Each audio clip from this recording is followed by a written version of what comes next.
Boop. Okay. Okay. Alright, everything seems to be going just fine. So, actually, here, let me... that's actually not going to work. Oh, well. I hope... Actually, hold on. Here, let's... I don't have anyone helping me with my setup, so...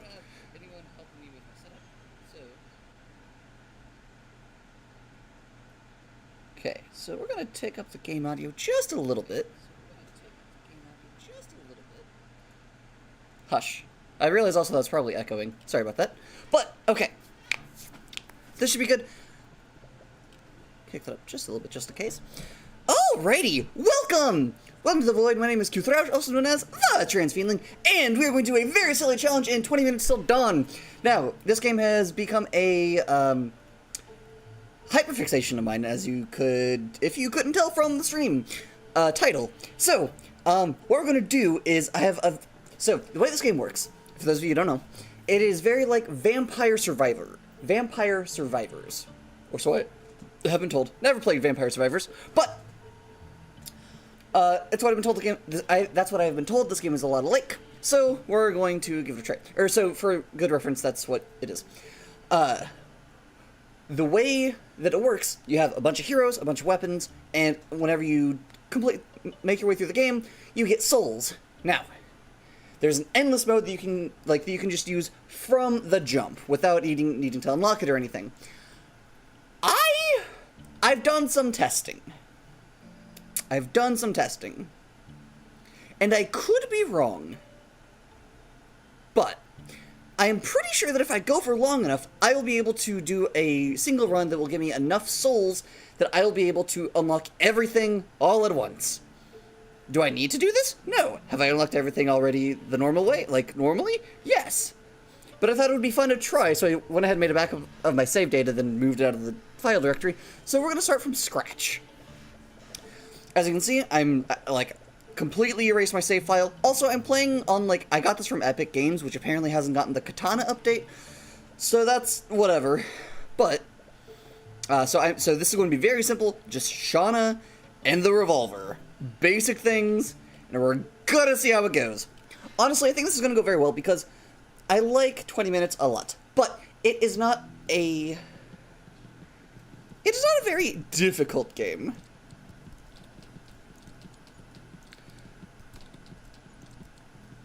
Or rather, how do I phrase it? It's difficult until you learn how its bullshit works. Which I guess is really the kind of premise of every game. But, specifically...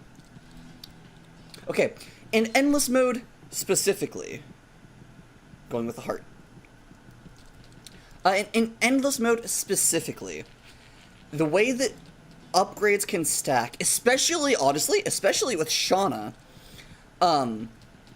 means that, you can do some prime real estate bullshit. Because, so Shauna has, so every hero has their own upgrades, as per is most games that have different characters.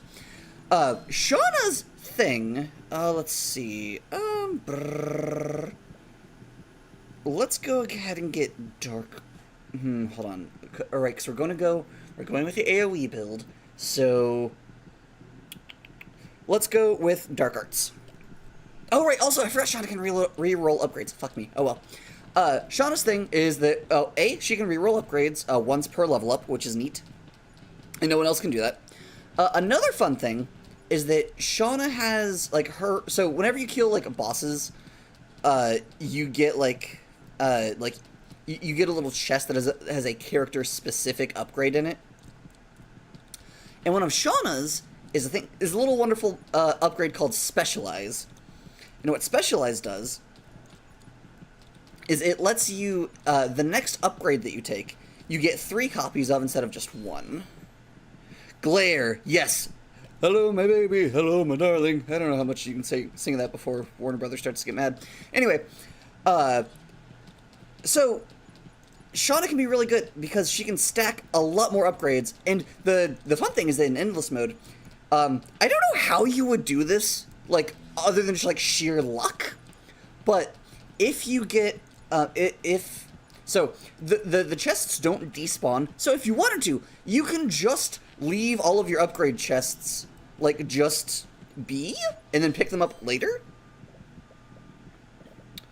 Let's see, take aim. Yes, I want take aim because I want assassin. So the thing is that, like, if you wanted to, you could just let all of your upgrades or all of your upgrade chests at least, just kind of vibe and then get back to them later. So in theory, it is possible. Just very improbable, I would think. There's also, honestly, quite possibly, a way to cheese it to where, fuck you. Let's see, do I have, let's see, if I could get another glare, that would be great.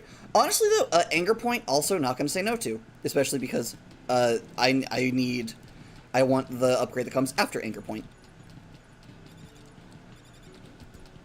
Oh, but you could, like, stack a Specialize and then get 3 copies of Specialize, which I don't remember the specifics on how that works, but it does, like, it does work how it sounds like it would work. Like, you get Specialize, you get, like, if you get Specialize and you get Specialize, you get an additional 3 copies of Specialize, I think. Which means that, like, whenever you actually take the next one, you get a shitload more of Specialize. Oh, gosh darn it. I was checking to make sure the stream was going okay, and I got hurt. This is part of why I'm going into the heart trade, despite me being forever someone who does not like dealing damage, or does not like healing, or focusing on healing. Let's go magnetism. I could use more pickup range. This is like the first technical boss. Well, also, I guess technically, he's not considered a boss. They're considered an elite enemy, which, elite enemy, boss, tomato, tomato. You say you say elite enemy, I say it's red and it's highlighted just like the bosses are, so it's a boss. Specialize. Triple the effect of the next upgrade you take. Oh, please let me get, like, Saccad. I won't have Assassin just yet. But I could, like, they're Specialize is great, especially if you get, like, good rolls. Ooh. Oh. Oh, Wither would be gross. Oh, please either still have Wither or give me something even better. Oh, thank fuck. Oh, hello. I'm going with Frost Mage. So Frost Mage, so the way that this build's going to work is that the biggest, honestly, the biggest problem with Endless Mode and, like, keeping your run going isn't enemy difficulty. At least it has never been enemy difficulty for me. Once, I didn't try Endless Mode till I had already, like, beaten, like, the game's other modes. So I already kind of knew what I was getting into before I started doing Endless Mode. So I guess, you know, take that with a grain of salt. But the main thing with Endless Modes is that it's not like the enemies don't get so hard they kill you. I very much so would, like, this build will get to a point where I just walk near an enemy and the enemy just evaporates. Because of how the different mechanics are going to stack up. because the way that because the specific build I'm gonna do is going to be, God, I don't name builds. I guess you would call it an icy assassin build. So the way that there are certain upgrades that work in the game is that, so what I got for my first specialized was Frost Mage. Now what Frost Mage does is it gives my bullets, oh thank hell, it gives my bullets a, per stack, 30% chance to apply freezing. Now that I have 3 stacks of them, that means that each bullet has a 90% chance to apply freezing. I think that's how the math works. I'm not a math bitch, so if that's not right, I tried. Anyway. Oh, fuck you. Here's the first actual boss. But there's also another little, so I also took another upgrade called Frostbite, which is what I was like, ooh, yes please. So, Frostbite is a delightful little thing, and you might already notice that enemies are already kind of starting to die real easy. There's a couple reasons for this. One of which is the fact that, sight magic! Yes, please! You're all fucked. So, the way sight magic works, I already have 3 stacks of glare. Glare is a thing that every single second enemies take damage if they're near me. So I already have 3 stacks of that, so that means like every 3 seconds, pop, pop, pop, pop, pop, pop, pop, going off. Then there's also another one, I just got sight magic, which means that every time it gets it gets hit by glare, it will then, it has a chance to also be, like, it'll also apply my on-hit effects, like Curse and Freeze. Due to this means it'll also be affected by Frostbite. Now what Frostbite does, which I realize I haven't actually explained yet, Frostbite is a gross little effect, which is wonderful for builds, which is, whenever an enemy is affected by freeze, they lose 15% of their health. Bosses lose 1% of their health. Now, I called it Icy Assassin, because I don't know, I normally think more about names, and I have not thought about naming this build before. It's called Icy Assassin because one of the other builds, one of the other upgrades you can get is called, you possibly guessed it, Assassin. Oh, yes, please. Ah, you, the bane of my existence. The only things that can kill me in this mode. And I mean this pretty literally, actually. Because they are the only ranged enemy in the game, and all other enemies, they kind of just, whenever I have all of, like, everything finished, all enemies will just die before they get in range to prove to be a threat to me. So the ranged guys are really the only ones who can hurt me in a way that matters, essentially. Dodge. So, they're annoying and I don't like them.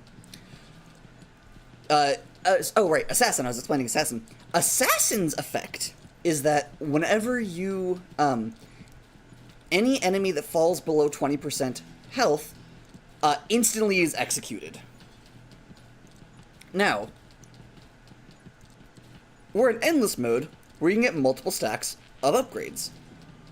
And yes, this does in fact mean that if I get 3 stacks of Assassin, enemies will just enemies will die at 60% of their health. If they get that, like, if they get to 60% of their health, they will just die. Whew. Nah. But wait, there's more. One thing I'm really curious to try... Oh, right, wait, no, I haven't even gotten done explaining the basic parts of the build. So, glare, gonna get a lot of glare, gonna get even... Well, I'm not gonna get more stacks of glare, but I'm gonna get another upgrade for glare, which is Saccade. And Saccade could be... It also could be Sachad, but that sounds dumb. Saccade, it doubles how quickly... It doubles the rate at which your glare hits. You don't heal normally over time. You heal from exactly, like, 2 or 3 things that can actually heal you. And everything else, like, you just can't heal otherwise. And those things are, there's an upgrade you can take that lets you heal like 1 heart every like 90 seconds or something. There's another one that, actually there are a couple of others. There's one where if you use summons, every like 500 kills by your summons will deal, will drop a healing item. There's, there's another one that is like every time you apply burning, you have a small % chance to heal a heart.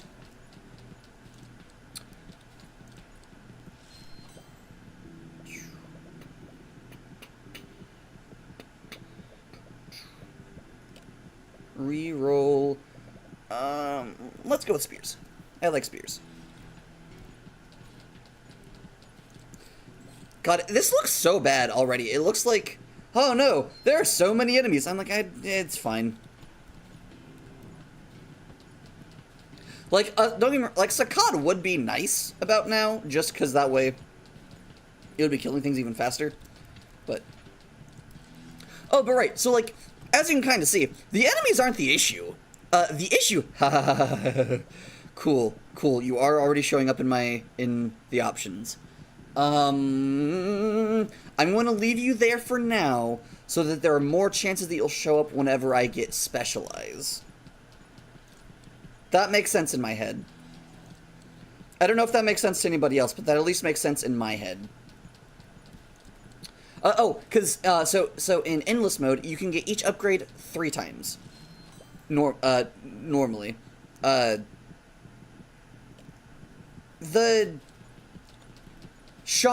Taking Specialize only counts as taking an upgrade once, doesn't count as taking multiple times.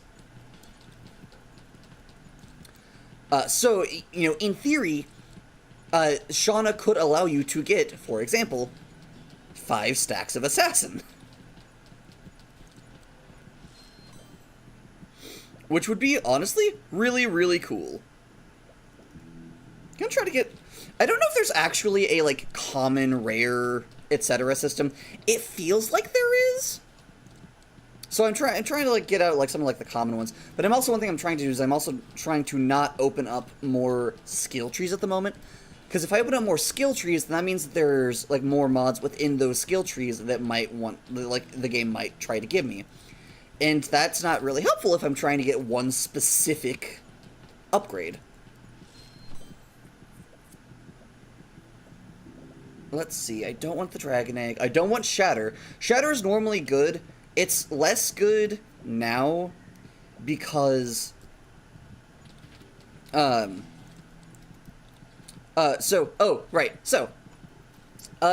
game and why it's not the enemies that make long runs difficult.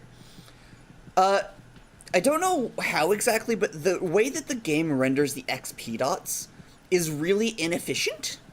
So when you're just slaughtering billions of enemies in a single second, the game starts to struggle with all the XP dots they drop. So, this build is kind of... The ideal situation for this build is you get enough enemies, or you get enough sight range and enough pickup range, that whenever an enemy dies, it does so within your pickup range, so you automatically just pick up the XP. And then immediately... and then, like, you know, it's just immediately picked up, so you don't have to worry about it being, like, oh, this is, like... Or, like, you don't have to worry about, oh, I need to go pick up XP, because you don't really use your gun a whole lot. It's mostly, like, at the end stage, like the final form, I guess you would say, of this build, you don't use your gun a whole lot. You mostly just kind of sit and look pretty and let the enemies die around you. Which, admittedly, isn't the most... It's weird. It's not... Like, I don't like games like Cookie Clicker, which are kind of like that from the start. It's entertaining to me to do that in this game, because I have to work for it. Because it's like, hello, yes. You are just approaching and you're just dying and I'm not really having to do anything. That's not great, but it's funnier if it's like, cool, normally you all could kill me, but because of the nonsense that I can do in this mode, you can't. That is entertaining and funny and satisfying, dare I say it. At least for me. Alright. Bossy McBosserson, I want you to die right around there. So you don't move. Let me just play Toho for a second as I dodge all these bullets. You know, as you're kind of saying, ranged guys, only real, like, actual threats. Oh, cool, you died already. Wonderful. But, like, the others can be, like, a problem. But... Oh, I also already have one thing up, which is delightful, which is, Tome of Wind, I think it's called. I get them confused. But, Tome of Wind's effect, reduce all damage you do by 15%, but all bonuses to speed are then applied to damage as well. And there are a lot of different ways you can get speed buffs in this game. God, genuinely, only the ranged guys are being a problem. If the ranged guys weren't here, I would be sitting pretty. Where? There you are. Die. Alright. The rest of you, have at me! You won't get anywhere. Also, the game has a funny little auto-aiming system, which is helpful sometimes. Okay, let's see. Can I get... no Saccade just yet. Drats. Alright. I've already picked up you. Do I want Soul Link this game? Phenomenal question. I don't know. Soul Link is an interesting little ability. I don't know if anyone who didn't have a chance to read it. A very simple effect. Any enemy, or whenever you lose a soul heart, all enemies on screen lose 80% of their health. Now, this combos disgustingly with Assassin, because, I mean, even with, like, baseline, in, like, a normal run, if you get Soul Link and Assassin, you're fine, because bosses are immune to the effect, which is whatever. But it does work as you would expect. It's like, oh, wait, but enemies are dropping to 20, like, oh, well, if you get this, they're immediately, like, even if they're max health, they're immediately dropping to 80% of their, or 20% of their health. And that's the Assassin threshold. You are correct. You are absolutely correct. And that's why I love this funny little combo.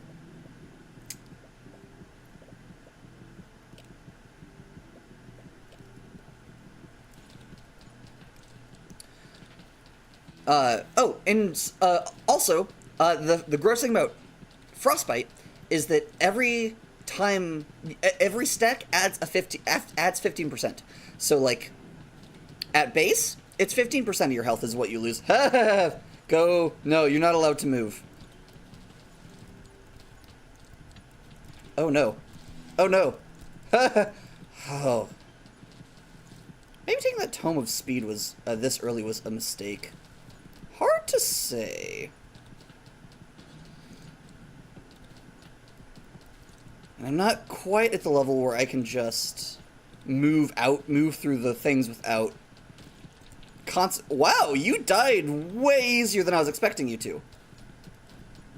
I was expecting to have problems. Let's see, no, don't want you, already have one of you. Ah, my beloved friend's Tome of Might. This game makes me say sentences I wouldn't normally say. Like, oh yes, something of strength. Because normally strength is, like, tied to, like, melee weapons and things that I don't enjoy.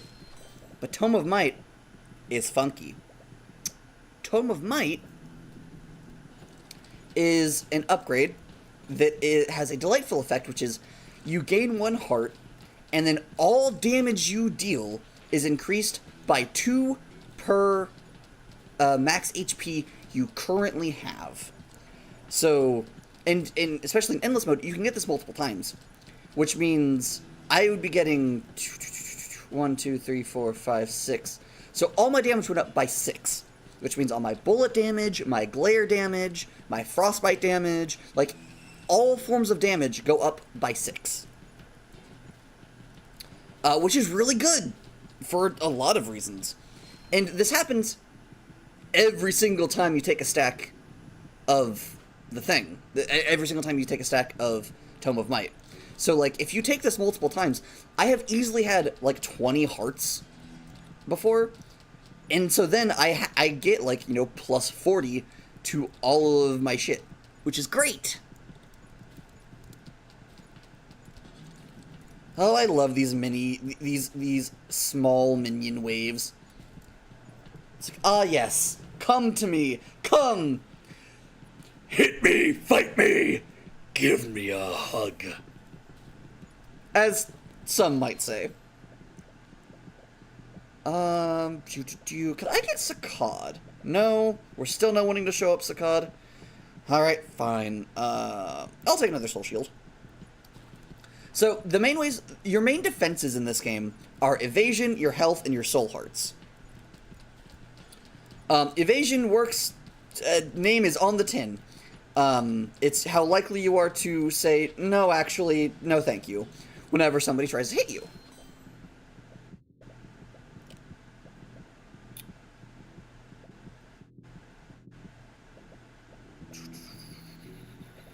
I'll go with you. Get that damage up. It's a little unclear. I can't find anything in the documentation of the game, or like anything online, if there's actually like a hard. There's an upgrade you can get that says get like plus 5% dodge chance per rank of this upgrade. Dodge chance caps at 60%. But it doesn't. Haha, Saccad. Oh, don't make me choose between Saccad or. I'm gonna go with Saccad because it gives me bigger damage range. But like, oh man, that was a rough choice. Because now I have 3 things per. Yeah, it's getting gross. It's getting so gross, and I love it. It's delightful. It's perfect. It's wonderful. Because now it's literally just, it's because, because I think Saccad technically, I forget if it technically means that, like, if it halves the time between glare procs, or if it is that it, so I don't know if it's that it halves the time between glare procs, or if it doubles the amount of glare procs that happen per tick. That sounds like the same thing phrased differently, but I promise it's not. Essentially, so what, okay. Good way to phrase what I'm curious about. I'm not sure if it is simply making me punch them faster, or if it's meaning that I punch them twice every time I would normally punch them once. Either way, as you can see, Saccad makes this build kind of go off, because then it's like, cool, if you're within my sightline, you are just gone. Alright, but defenses. So, Soul Hearts will regenerate over time, depending on what upgrades you have. There are a couple of ways you can get Soul Hearts that won't regenerate, but it's kind of... It's not hard. But, like, the Soul Heart tree itself, if you go through it, they will regenerate. Normal max of 3.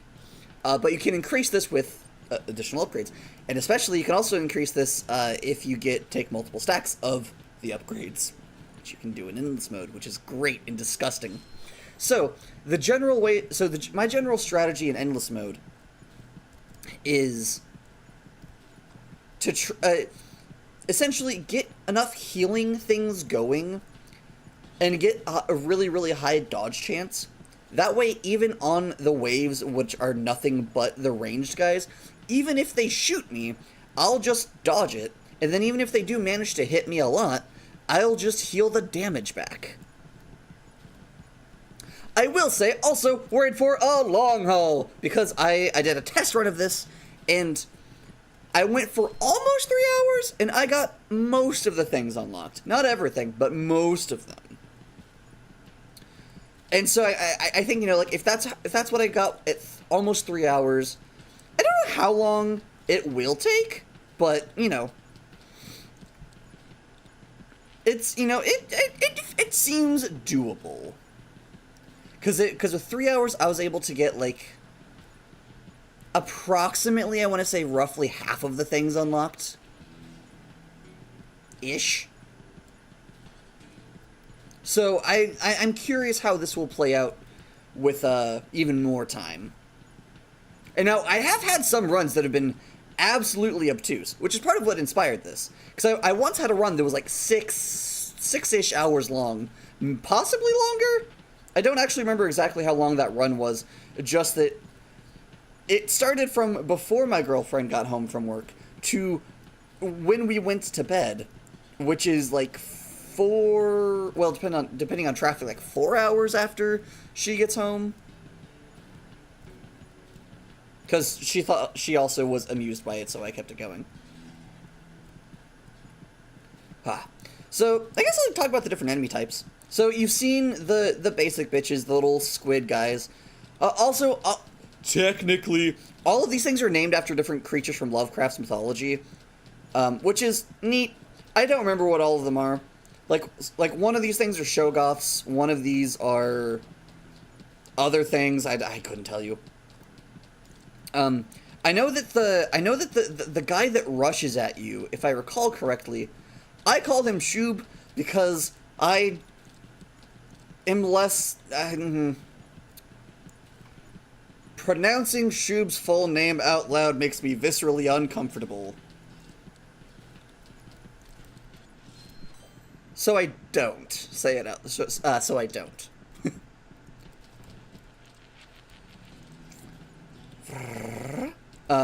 But the basic enemies are, I think actually these little green flappy things, I think these are technically the Shoggoths. I don't remember, I don't know why I have that, like, that instinct, but that's what my gut is telling me.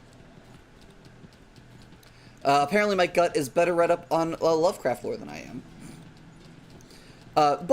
So yeah. So you have the basic ones, which are just those little squid guys. They die pretty easy. Then you have the little dudes that explode. They have, like, little, like... They kind of look like crystals, like the weird, like the little guys with the growths on their heads. They might be eyes? Very unsure. They explode and deal damage. They also damage enemies, which is really helpful, or at least it can be.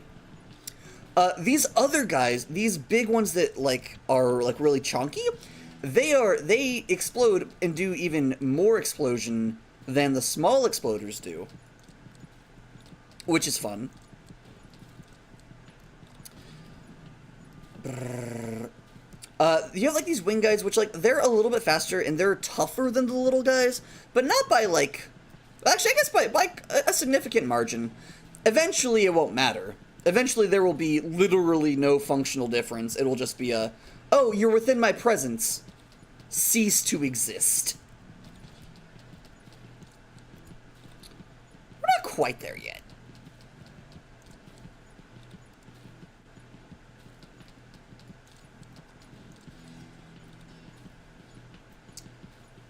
So you have the little guys, the slightly bigger guys, or I guess technically in order. You have the little guys that explode.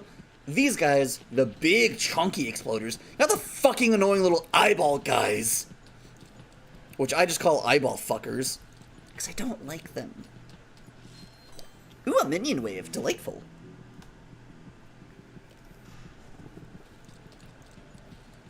There are some upgrades that also, like, that are, like, they're good normally, but they just get absolutely gross in endless mode. One of them is one I just picked up. I think I technically had one earlier. I just wasn't really thinking about it, or I wasn't processing. Because there's one called Holy Spear, which is every time you get a soul heart, Magic Spear's damage goes up by 15. Which isn't nothing, like, it sounds like a little bit, it sounds kind of small, but, like, Glare by default does 15 damage, and that's not bad. But in endless mode, especially if you have, like, the regenerating soul heart thing, then it's like, you know, my magic spears have already gotten stronger by 1, 2, 3, 4, 5, 6, 7, 8, 9. I don't know what 9 times 15 is offhand. Let's see, 9 times 12 is...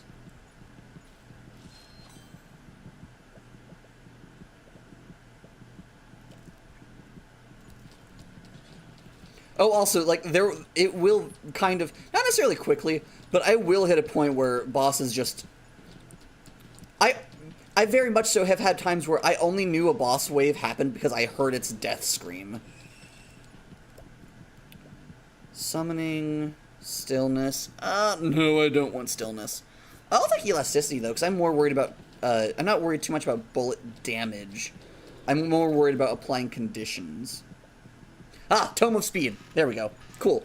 Everything's going to just really start dying now. Because I just got a delightful little thing. Let's see what you are. Oh, delightful. I love that.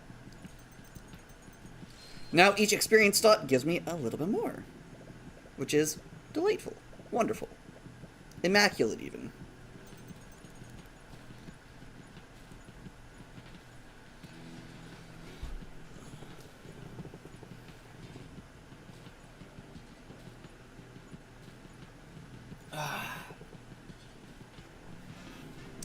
But yes, let's see, 9 times 15.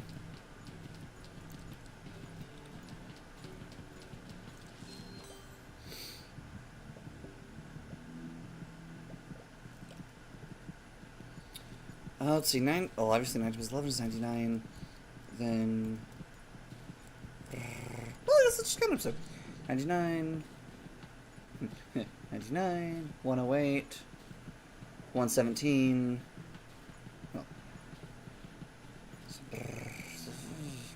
it's a lot. It's a lot. It's like 100 and... Let's see, times 11 is 99. And then you need 6 more... Or no, times... Then you need 4 more. So... 99, 108, 117, 126... 135. 135 damage. And that number's just gonna keep getting bigger.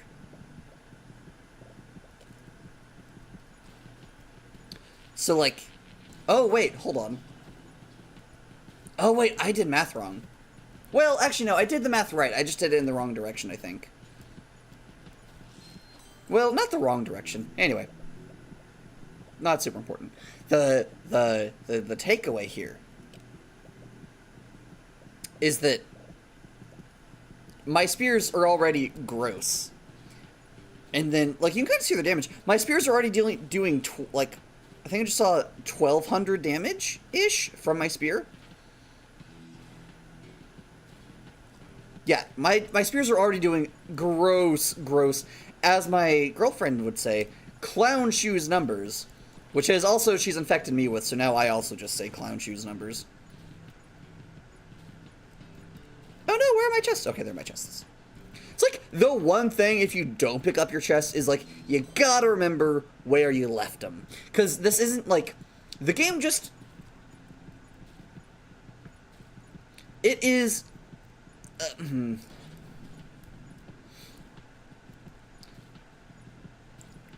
Like, it doesn't have like a...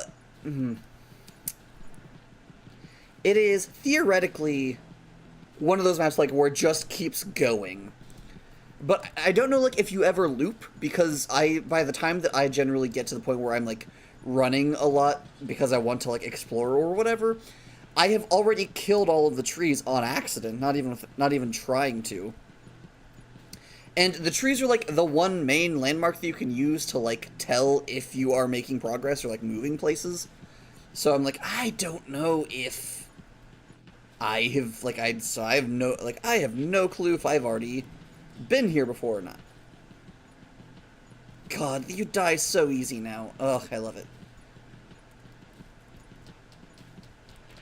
I need you two to die separate from one another so that you don't... That is perfect! Mwah! Oh, I'm kissing you both. Well, I would, but you're both dead, so I guess I'm not kissing you sloppy anymore.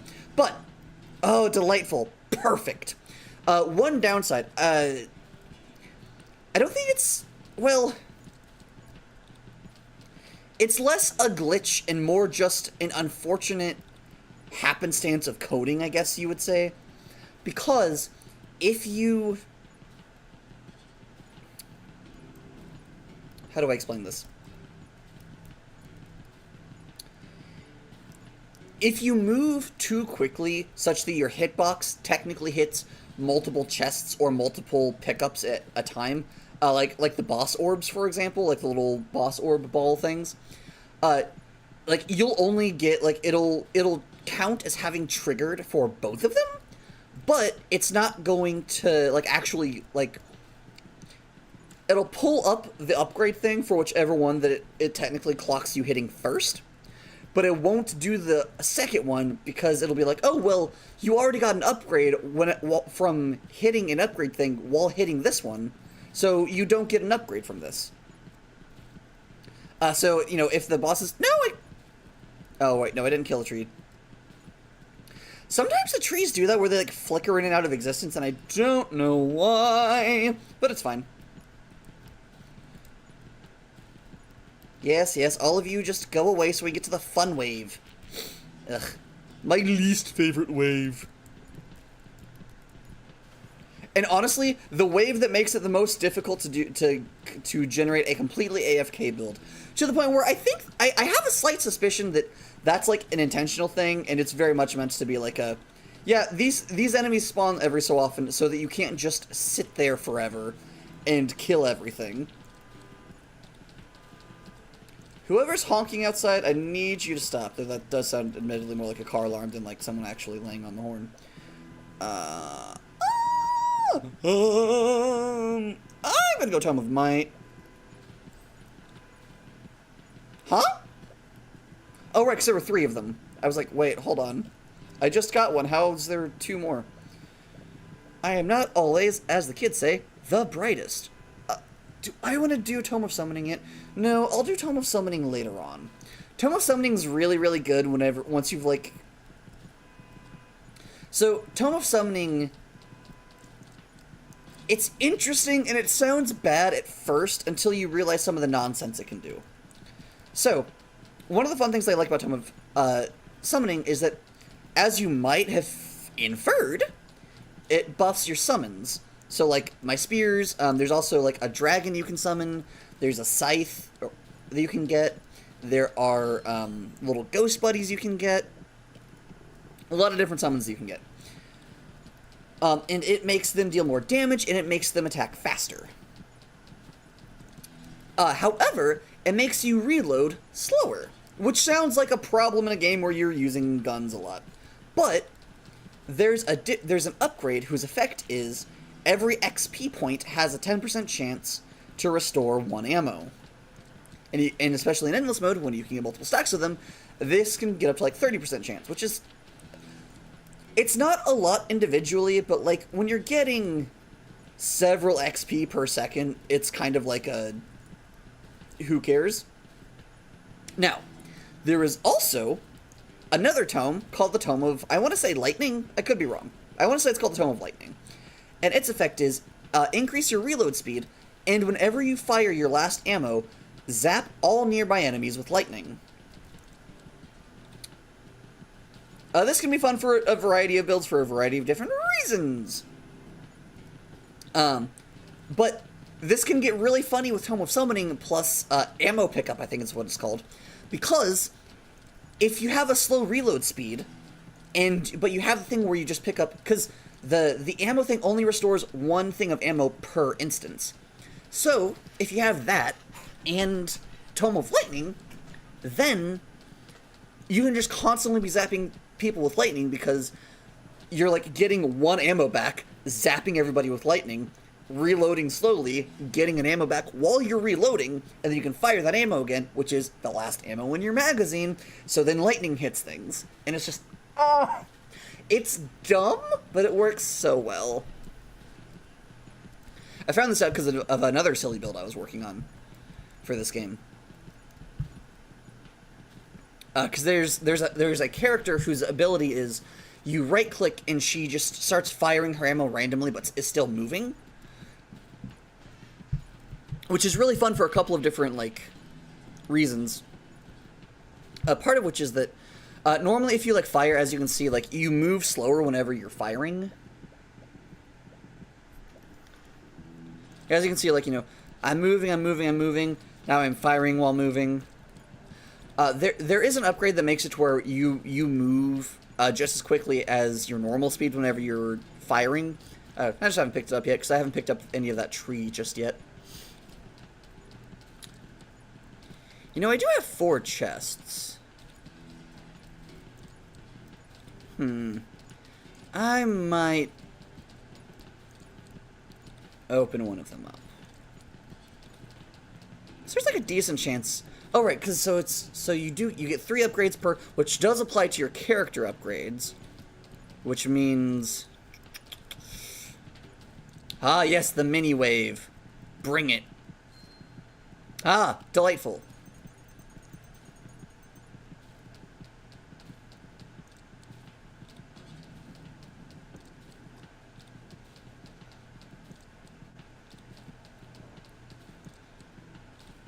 Come on. There we go. Alright, where's the next one? It's kind of like shooting gallery, where it's like, alright, gotta take out these few targets before they start shooting at me. Thankfully, due to my bullet penetration and bounces, I can still reach them even when they're in the crowd, which is helpful. Because the revolver does not have the best piercing in the game.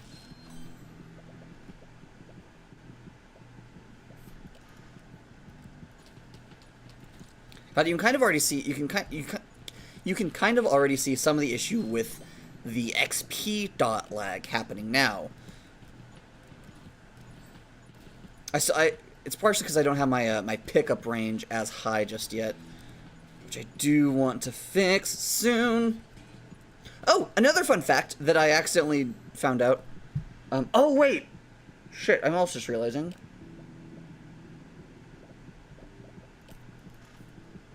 Did I get? Ah, fuck me! I didn't even. Oh, I forgot that I had specialize. Oh, fuck me. Oh well. Okay. Oh god. Try this again, but let's try to not use it on the boss items this time. I didn't realize that they would apply to the boss books in a recent run. And so whenever I got a boss orb, I just took a book, just because, well, you take a book whenever they die. Okay, let's see. Ah, drats.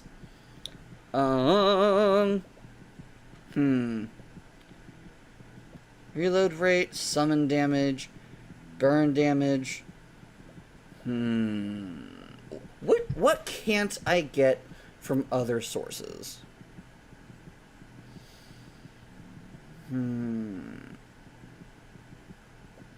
Oh gosh, I wish I could go back to my other reroll. I would have taken. Okay. Oh, darn it!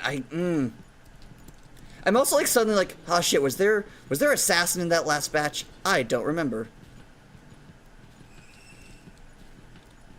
Well, and also, I guess at this point, I now don't have to worry about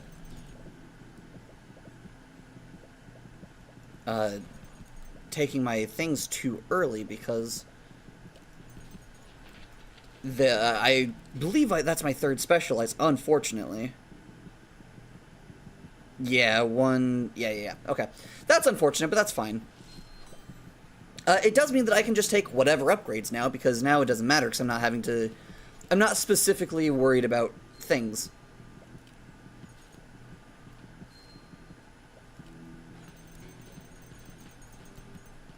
So, there was like the weird upgrade that I didn't really leave up on screen long enough for anyone to read. I'll explain what it does. It's a fun little thing. Assassin, thank you. It's a fun little thing where it adds halo pieces to the upgrades you can pick. And if you get... like this. And if you get 3 of them, you form Shauna's Halo. What Shauna's Halo does is it increases your sight range. It increases your sight range, it increases your reload speed, and it increases your fire rate, I want to say?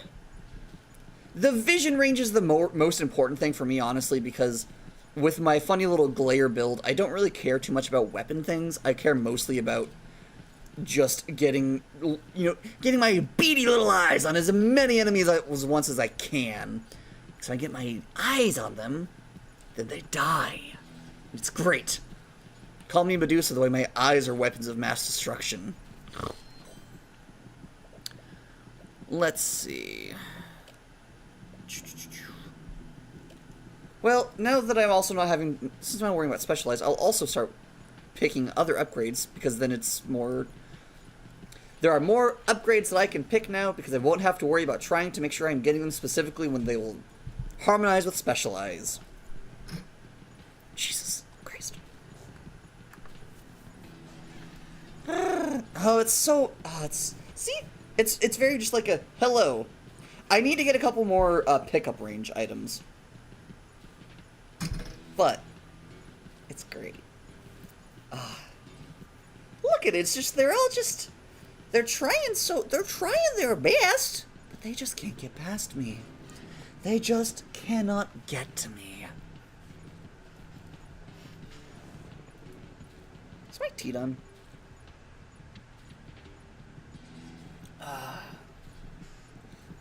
I also realized that, like, my little buddy is a little bit in the way of the camera. I guess I could, let's see. Let's see. Right, because you're a problem. Yeah, we'll just leave you as you are.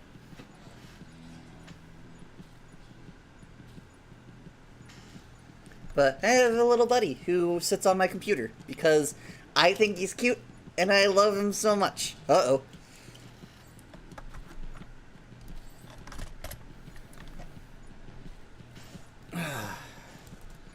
This also, you know, just a demonstration of why it's like, just how easy it is to not die. once, you know, I'm given how familiar I am with things. Oh, also, a fun thing with endless mode. Due to the fact that you can get multiples of Shauna's Halo, once you have completed your first Halo, every single Halo shard you pick up afterwards will drop a Halo. This means that you can get a total of, like,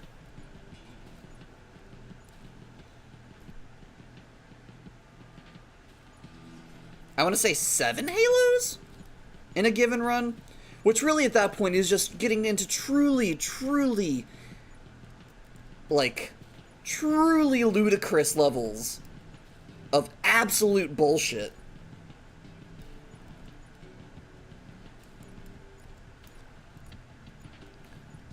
Because then it's like, I also will say, one thing that's very unclear, it seems that there's either a hard cap or there's like it's either a hard cap or it is simply a visual thing, that your vision range can't extend past a certain point.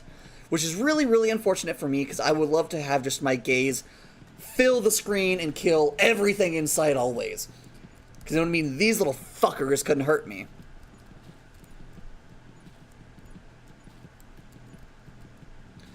But we make do with what we have.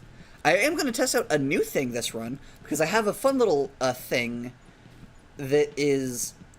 there's a fun little upgrade whose effect is every time you apply burning, you have like a 0.5% chance of healing, well, of getting 1 heart back. And given that my glare applies burning, that sounds like a pretty good deal to me. There's also a little, a funny little thing going on here, because I took the trick shot upgrade for Shauna, which means that her bullets deal 20% extra damage on every bounce. Which means the first person, yeah, they're going to be hit with like a weaker shot. But every other person afterwards is going to be hit harder. And I think that's fun.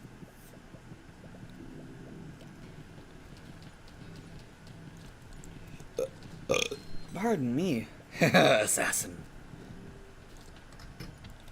And I do have 4 stacks, or, I believe I have full stacks of Frostbite already, which, 1, 2...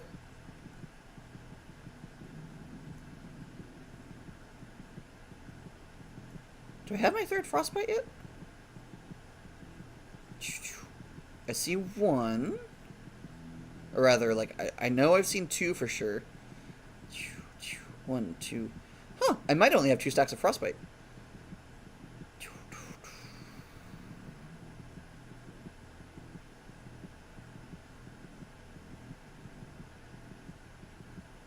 Huh, cool. But that does mean that every instance of freeze is dealing 60% of their... God. So here's what's gross. Without Saccade, every second they're getting hit 3 times. Each hit has like a 30, or has like a... I have like, what, 5 stacks of Frost Mage now? So 1, 2, 3, 4... Oh, a 35% chance. Yeah, I'm pretty sure my percent chance for freeze is well over 100% at this point. Per glare hit. Which is an important thing, because there's 3 of those happening per second. So, that then means, you know, each time they're getting hit by glare, they're losing 30% of their health. And without Saccade, they would be losing, like, 60% of their health, or 90% of their health, really, really quickly already, just from being hit 3 times in a single second. Thanks to Saccade, they're getting hit with those procs even faster. And then thanks to Assassin, like, it's such a bad time for them, because it's literally like, hello, if you are within my vision range, you can, like, well, first off, if you exist, you can only have up to, you can only take up to, you can only lose 60% of your health before you just die outright. And then, yeah, so currently, you can only lose 60% of your health or else you die instantly. And it's really hard to keep that when you're getting hit with, like, 6 procs per second that each deal 30% of your health. It's bad. Well, I mean, honestly, it's great. It just sucks for them. Ugh.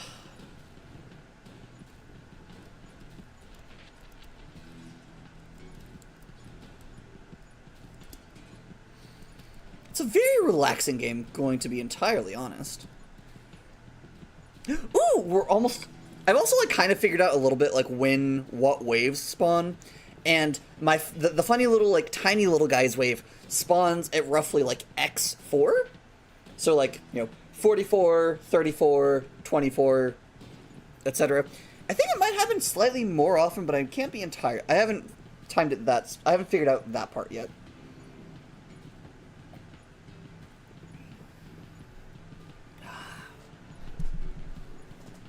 Have a funny little concoction of, like, cranberry grape juice, cranberry pomegranate juice, and grape soda. Why? Because it sounded fun. God, it truly is just horrendous. And so the enemies do get stronger also over time. I forget the specifics, but it's like every period they get more health, they get stronger, and they get faster. But it truly does not matter, because I do 90% of their health in the blink of an eye, and then if they lose, and that's just enough to kill them instantly. Because it's not a numbers thing, it's just a percentages thing. I'm already killing things quickly, so I'll take the Halo piece, so I can demonstrate.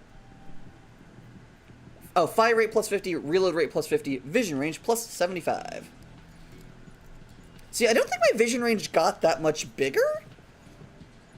So, like, I think I've already hit the cap of what you can do with your vision range. Oh, I love it whenever that happens. Something else I'm going to be doing is, there's an upgrade you can eventually get that is, its effect is all bonuses to movement speed also get applied to your dodge chance. which is just really good. Because it just cranks that dodge chance through the roof. And as it is, I think I only have one or... I might have maybe two... I might have 2 stacks of the basic dodge buff currently. I do have a couple different stacks of the other buff, though. I believe I have, like, 2 of the tier 1. I might have 3 of the tier 2 upgrade for dodge. Unclear. Oh, but, here, observe. Actually, scratch that. I'm gonna get the pickup range. Sorry. Next time I will observe. See, watch. The bosses just... They can't move.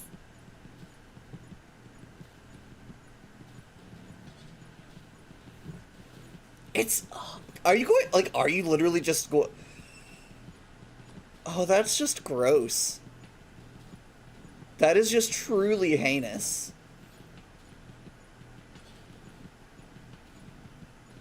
Oh, my void.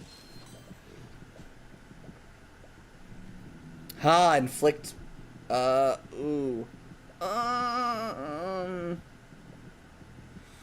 I don't need it, but I want to demonstrate the point that I made earlier, so, you know, see, Halo piece. And another Halo. It's supposed to, like, the original intent is that you need, like, three pieces to make 1 Halo, but that's not how the programming works. Because the programming just checks, do you already have 3 pieces? Or do you already have at least 2 other pieces? You do? Cool.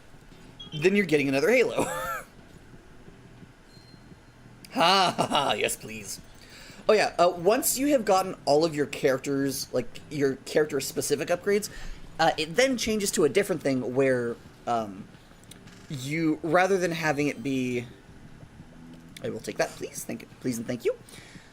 Once you have all of your character-specific upgrades, the chests that would normally drop character upgrades instead just drop normal upgrades, which you can take or leave. Oh, yeah, I have a little buddy. I'm very happy.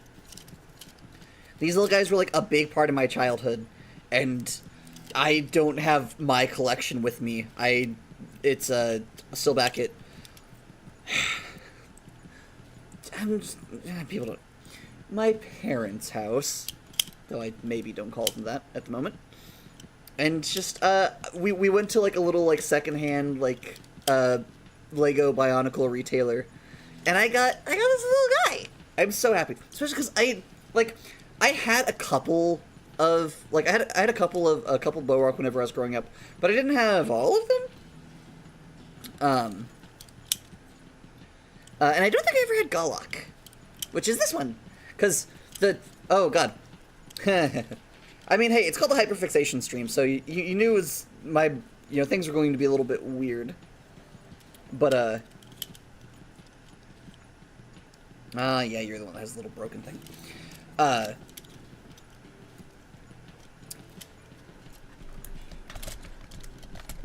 Where was I going with that sentence, actually? I don't recall. But, yeah, I have my little Galak just vibing on the side of my computer screen. Alright, Assassin, we're taking the final stack of you. One thing I will say is that the wiki says that you can only take upgrades 3 times in endless mode. And, most of my experience also bears this out, but I will say, there have been a couple of runs where I could be wrong, but I'm pretty sure I got 4 copies of things before. Like, I could be wrong, and I don't think I counted or got screenshots, but I'm pretty sure that I have, like... Or rather, I'm pretty sure I have had a run where I got 4 copies of Assassin. Aww. Oh, you guys. Hey, I thought you were dead. Not quite.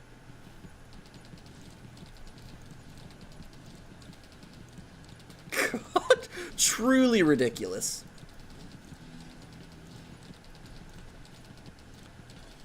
It is very funny, like, having just, so, because the way of how, like, just the mechanics work, they have to get me down through all, no, I don't want the dragon. They both have to, like, So they have to hit me enough so that they have to have gotten lucky that my dodge chance didn't proc. So I didn't dodge their shot. And also the way that dodging works is that if you like dodge something and you don't get hit, like it clears out like enemies near you.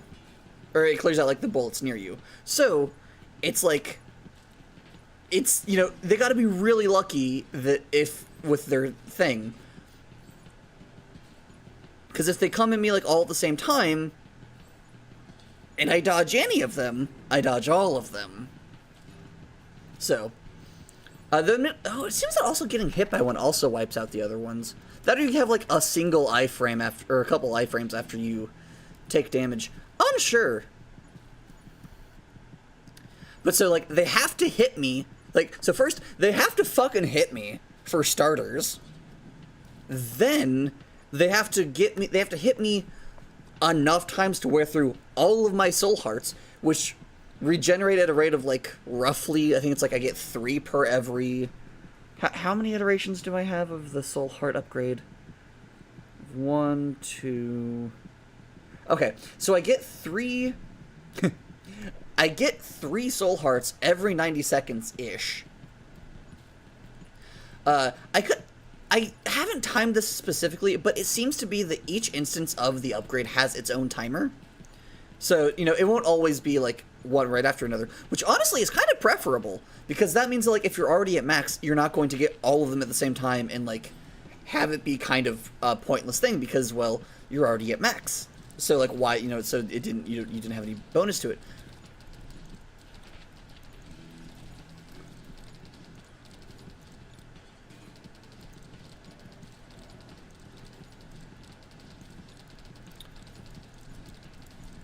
And then it also makes it even better for, like, whenever you actually need the healing, because then it's like, oh, well, yeah, sure, you're all shooting me, but due to, like, how my things have been kind of staggered, I'm healing once, you know, I'm functionally healing once every, like, I don't know, 30 seconds, and due to that, you're just not hitting me. Let's see.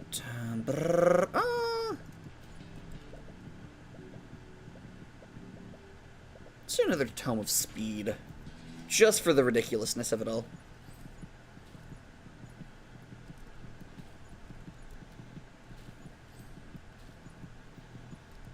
And then I also have, I believe, all of the, I believe I have 3 stacks of the healing thing too, which also means that once I get through my soul hearts, while still dealing with the fact that I'm dodging really well, and also my soul hearts regenerate at a decent rate, my health, my normal hearts, also regenerate pretty reliably. Let's see, what is it? Yeah, I heal 1 hit point every 90 seconds. And then I have 3 stacks of that thing, which means I theoretically heal. I don't know, again, if they are staggered or if they are all on the exact same timer. Well, actually, no, I know they're not on the exact same timer, because I've done it before to where I've had this kind of setup going, and I didn't just, like, get 3 soul hearts at once. I got 2 kind of close together, and then I had 1 that I got in another time. You know, okay, so I'm pretty I'm pretty below my max. Yeah, see? So, yeah, so I just got 1 soul heart back.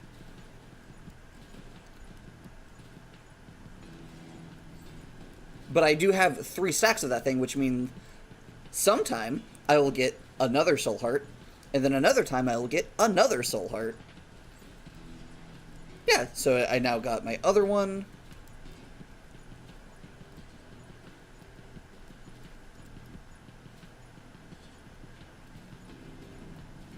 Let's see, when's the next one? Okay, then yeah, so that's, like, honestly, that's pretty well staggered out, actually. I'm kind of ideal, truth be told. And then I don't know how exactly my healing lines up, but I'm going to assume it's probably something very similar.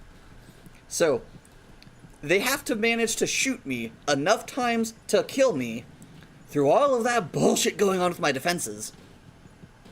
And plus the fact that I also, I now have a thing where every time I apply burning, I have a % chance of getting 1 hit health back. And I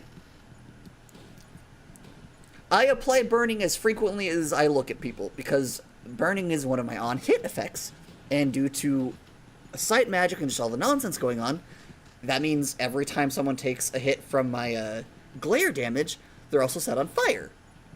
So it's just truly, truly a nightmare for the enemies, and it is quite hilarious. It is very good. It's very kind of like a... Is this, like, the most challenging game? No. But, like, it's a fun, silly little game, and I'm really curious if I can do this silly little challenge. Oh, hello! So we have some new viewers. Slight context, I'm seeing if I can go long enough in this endless mode to unlock every possible upgrade without having to do any of the other modes, because I can go really far in the endless mode, because it's, at this point, not really a challenge, because I look at things and they die. And I think I can. I don't know. I honestly don't know exactly how long I plan on keeping this stream going, but I'm going to keep the stream going for as long as this run continues, which at this point the run is going to last until I decide that it is going to end, because at this point I am the only one who can decide when the run ends, because my enemies can't kill me. Like, I genuinely might go finish making my tea.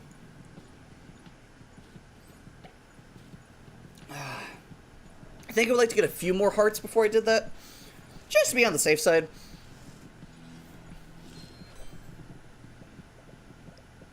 Pickup range. Yes, good. Sometimes little eyeball guys will stop just outside of my vision range, and it's annoying. It's like, hey, get back here. Get back here and die like everyone else. You look me in the eye when you're shooting your funny eyeballs at me. Why have I never thought to call them eyeballs before? They are literally eyes that shoot balls at you. Let's see. Reload rate. I don't want... Pulsing summons is a phenomenal upgrade. It means every 2 seconds, all your summons send out a wave of damage. It is bad in endless mode because it will contribute to the already massive issue of having so many things for the game to process.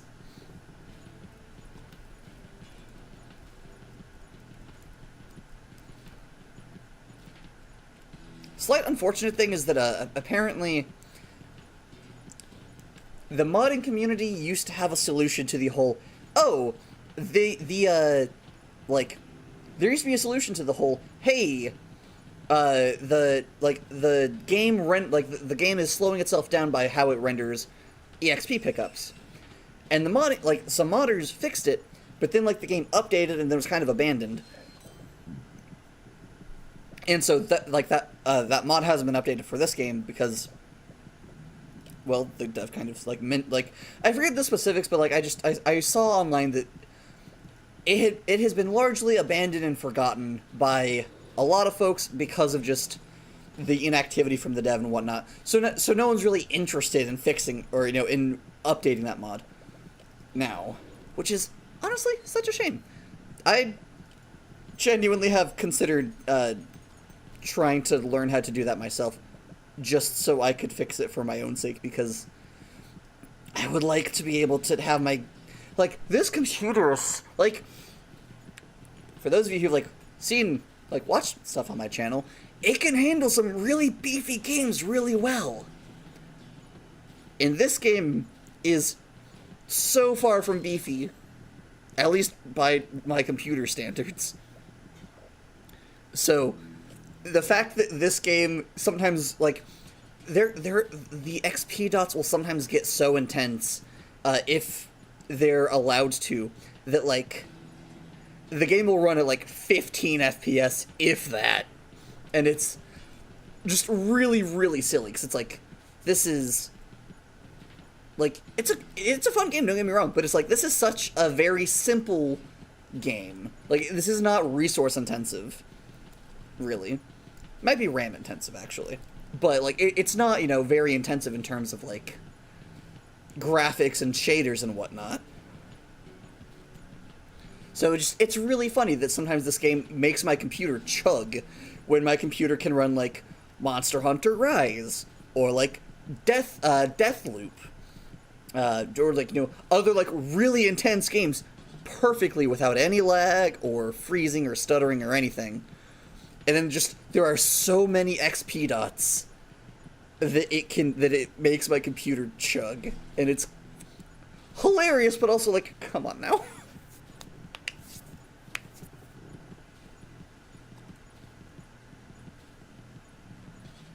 Huh, interesting. Also, fun little fact, it's helpful if you're doing like a build that like, if you're going for like an AFK build that does require you to like fire let, if you just simply click outside of the window, your computer it'll just auto fire for you. Now, this isn't ideal for my specific build for a variety of reasons, one of which being, well, this means the XP dots get scattered everywhere more, and that is not what we want. But it is helpful. There actually is there is another build that I actually do make use of that on. I mentioned this earlier. The character who like launches all her ammo randomly. Her name's Abby, I want to say. And her right click's really cool. Wait, no, was I using Abby? Abby. Who was I using for it? Oh, it was Abby, but I don't actually need it to be Abby. Cool. Essentially, one of the weapons you can unlock is a sword. And the sword has a really, really cool thing where it sends out, like, a little shockwave a la, like, sword beams from, like, Kirby or Legend of Zelda. Wherever your reference of, like, sword swing that then creates a projectile is. Wait. Oh, right, I didn't have a third one. I knew this already. Cool. So, now, oh, right. Oh, also, cool. So, for the new people, just because I would like you to be able to truly appreciate the absolute nonsense that is going on. So, the reason why... So, you might notice that anyone who comes within this silly little ring instantly evaporates, right? Barring the bosses. You know, it's like, oh, cool, you're in the funny little ring. Be gone. Oh, you're within my sight. Perish. This is because this is endless mode, and there are some truly ridiculous combinations that you can do, which are delightful. I have 3 stacks of 1 upgrade that collectively mean if they fall below 60% of their maximum health, they instantly die. I have another thing, which is what gives me that circle aura, that is called Glare, that hurts enemies every second, and also applies all of my on-hit bullet effects. So anything that I have that's like, oh, your bullets have like an X% chance to like apply burning or apply freezing, my Glare also does that now. I have 3 copies of Glare, which means they're getting hit 3 times every time Glare triggers. I also have a couple different stacks, I believe, of a thing that speeds up how rapidly Glare triggers. I then have 2 other upgrades. One means every time I hit them, I'm almost guaranteed to freeze them. And if I freeze them, I have another thing that's effect is, on frozen, enemies lose 15% of their health. But I have 3 of those, so it means enemies lose 45% of their health per second.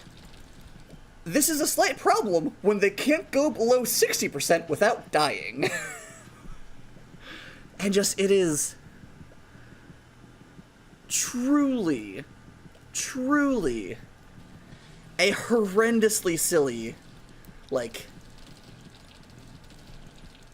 it is a truly horrendously complicated and very silly, very fun build. Let's see. Sure, I'll take another Tome of Power. Why not? I'll go ahead and take Summoning now. Sure, why not?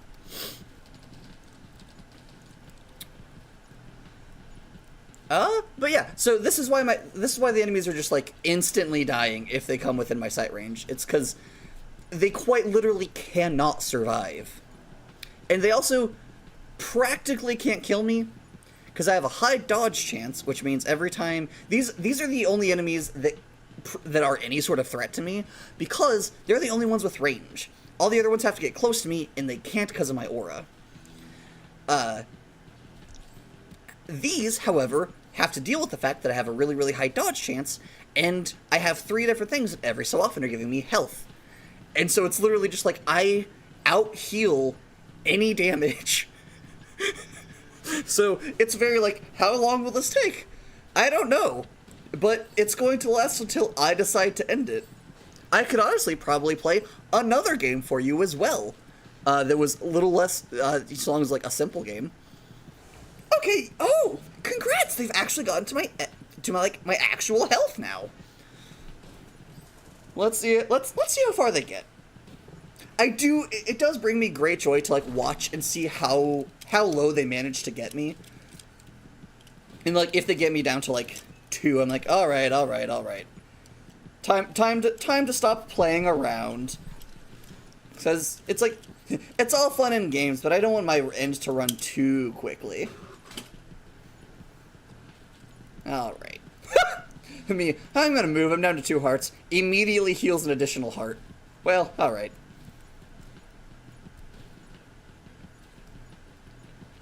Let's see. I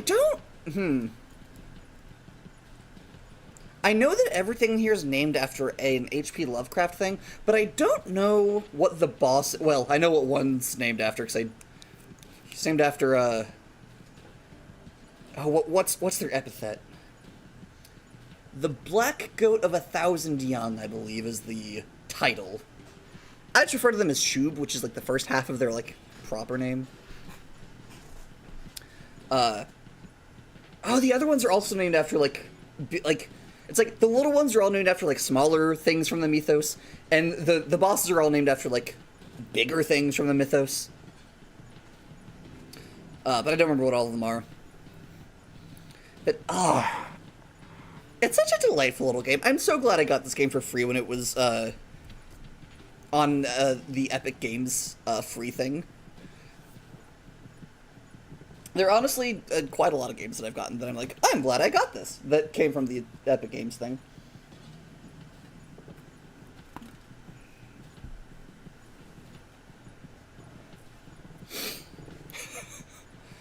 So what I'm learning from this is I need to get more max health. Because if I have more max health, then they won't be able to damage me enough to actually get me low enough. I think. I also need to finish maxing... Oh, wait! Does Soul Link also give you increased soul heart capacity? So, there is this one upgrade that's really, really good. It is... it's very good on a normal run. It's less good on this run because I'm not wanting the XP dots to drop everywhere. I'm wanting the XP dots to drop very where I want them to go. But what it does is, like, it causes everything on screen to lose a shitload of health. Which is cool. Very great. This one. I need this one. However, it does mean that, because I think I roughly have, like, the largest pickup radius that you can get without things starting to get wonky. Because I have noticed that after a certain point, your pickup radius seems to, like, glitch and no longer work for some reason. I don't know. It's very strange. Unsure. Unclear. Don't know what exactly is going on with it. But it is, there's something a little funky where, like, if you get it too big, it no longer functions as expected. So I kind of have that right where I want it. And the Soul Link, it is great, but it does cause enemies to kill everywhere on the screen, which means you have to, like, run around and pick up everything. And if you're trying to do an AFK build, then it's less ideal, because then you, like... Because if you're trying to do an AFK build, ideally, you're doing it so to where you won't have to run around and collect things. So... Oh, bosses, it's so cute that you think you matter. I'm gonna stare at you even harder now. God, I have Do I have two stacks of Saccad now, or do I just have two? 1, 2. Okay, I just have 2. God. Saccad is truly, truly gross. I am curious about which one it is, whether it is, because I genuinely don't know. I'm very curious if it is a, I punch you faster, or I just punch you more times. Because either would make perfect sense for the description of the ability. Which is, the damage from glare happens twice as often. Like, either way, whether it is, I'm punching you faster, like, you know, I'm punching you faster, or I'm just punching you twice, it's happening twice as often. I just don't know which way they're doing it. I don't know why I decided to go silly with my voice there. But, oh, I know. It's because it's fucking fun. Oh, God. I'm gonna get the Halo piece just because I want to get other things. Shauna's also kind of fun because it's like, hello, yes. I've taken multiple things that grossly reduce my, like, reload and fire rate. However, thanks to Shauna, or thanks to the Halo, I still shoot really, really well.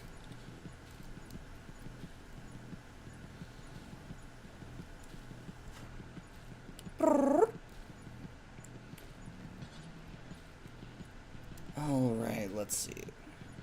There's all the dots around. No, actually, okay.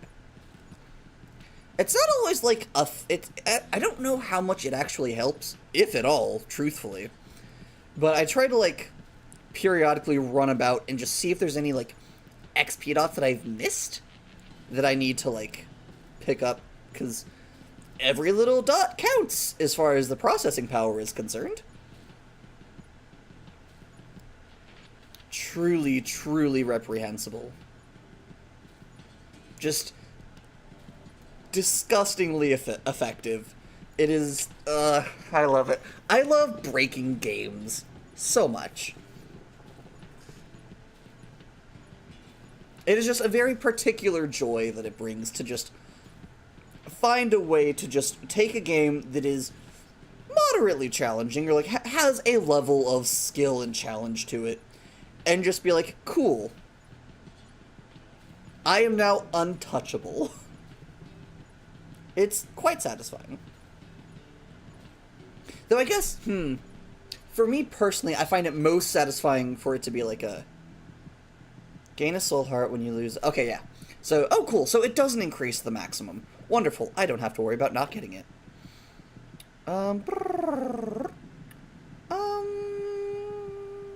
Sure. I'll get one more pickup range thing. But then I'm going to be done, because I don't... Last time I was... on my test run, I got my pickup range so large that it, like, it glitched and stopped working, and I don't want that to happen again, because that was frustrating. Oh, let's... Alright.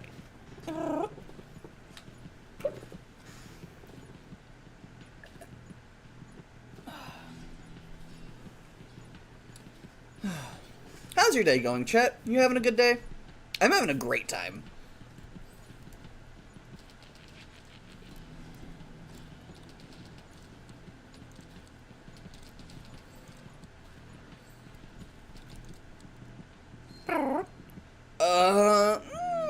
No Ghost Friend for me. Not this round. Ghost Friend and Dragon are really cool. The issue with them both is that, the issue with them both is that they will shoot their projectiles that they launch go further than the pickup radius that I have. So it's not optimal when I'm trying to, you know, be conscious of how much, like, how widespread the XP orbs get. God, this is so... it just feels rude, honestly. It's, like, flagrantly like, hello, yes. I am standing here while hordes of horrors from beyond reality try to claw at me and tear me apart. And they just fucking can't. It's great. It's delightful.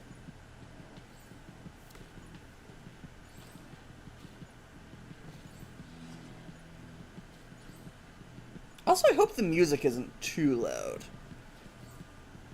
On my end, it's not that bad, but...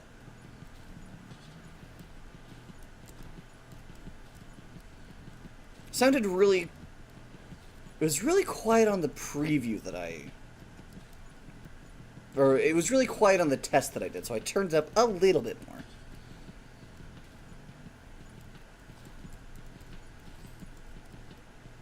I am now anxious about that, so I'm going to turn that down a little bit more. I just really don't want things to, you know, end up being too loud and or overwhelming. Why does that sound like it didn't? Okay, no, it did. For some reason, to my ear, it didn't sound like it really changed much.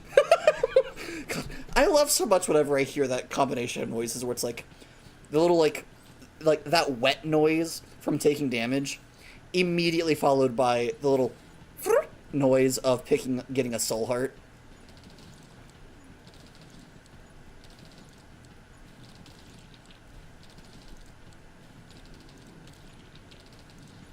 This gun, at least the way I've built this gun doesn't do a lot of damage. However, it will give you conditions that will absolutely ruin your day. Tome of Might, my beloved! Yes, please.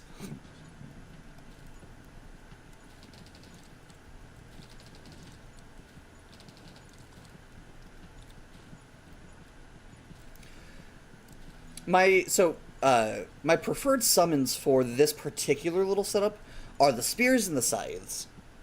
I don't have the scythes yet, as you might notice, and I also only have 2 spears. This will change. Oh yeah, I've had up to 4 spears before. So yeah, there is something to, you can get more than just 3. I just don't know what the parameters are.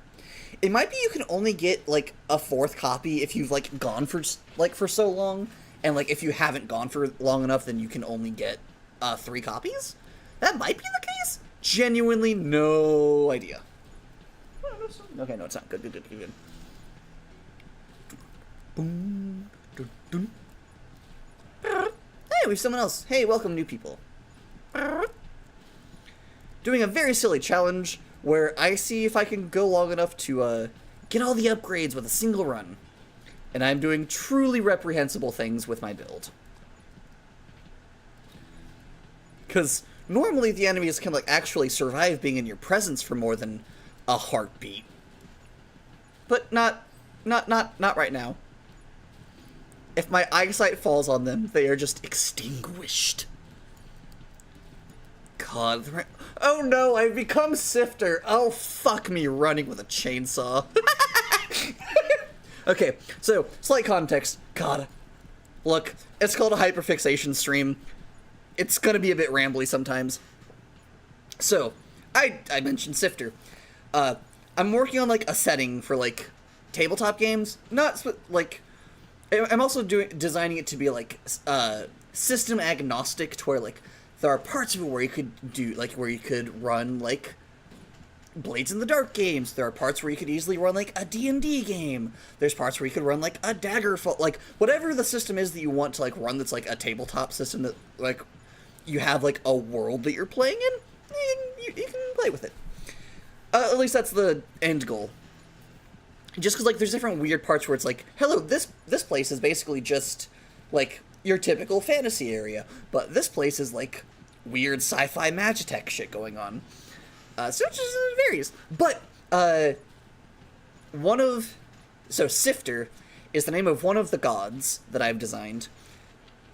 Also, like, gods asterisk, because they're not the gods are... The term God means a different thing in this world, or in this setting, so, that's a different tangent. I see this tangent of explaining how the gods work, and I'm going to set it aside for later. For now, Sifter is the god of, order, luck, and law. This is weird for a couple of reasons. Most gods only have 2 domains. Well, he has 3 because he fucked things up. He challenged the previous god of luck and order to a game of dice, because Sifter ran a casino, now runs a casino, where he was always like trying to cheat people out of their money, or rather successfully cheats people out of their money. But the previous god of luck saw this and was basically like, nah, fam, and like, it was kind of like a constant contest between Sifter and the previous god of luck, where Sifter would would implement new ways to like futz the odds in like the house's favor, and then this god of luck would be like, nah, and like just futz with like the fabric of probability, because like Sifter would do things like, all right, cool, so you're the dealer, cool, I want you to do this, whereas the god of luck would simply alter things, or be like, cool, you're going to try to do this? Well, I'm going to do this thing that offsets that. Like, all right, we're going to tilt all the tables just a smidgen so that the dice roll slightly poorer. Or like, oh, we're going to weight all the dice slightly. Something. And then the god would be like, yeah, but actually, no, that's not going to work for you. And so, because of how gods work in this system, or in this setting, Sifter went and challenged the god to a game of dice. Whoever won whoever wins became the new god of luck, or either continued to be or became the new god of luck. And the other god of luck lost. So Sifter took his place. However, whenever Sifter was yes, please. Whenever Sifter was like, settling in, he fucked things up and accidentally consumed part of reality that he was supposed to look after. Because if things had played out entirely how he would have liked it, Sifter would have simply become the god of order and luck. However, things went screwy. Or no, he would have only become the god of law and luck, not order. However, whenever he was assuming his place, rather than simply attuning to the ley line of order, like he had intended to, he consumed it. And so now we kind of have like this weird thing where this god has like an extra domain because he functionally has 2 personality domains, or intimate domains, that's what they're called. Short version, the gods didn't create the world, the universe created the gods, because the ley lines, when the Big Bang happened, the ley lines also came into existence as, like, the ley lines have been around since the Big Bang. The ley lines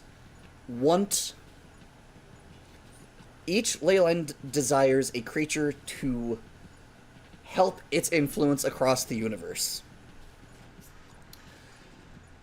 So there's like, so essentially a god is just someone who a ley line has been like, I like you, you're gonna be my special little blorbo now.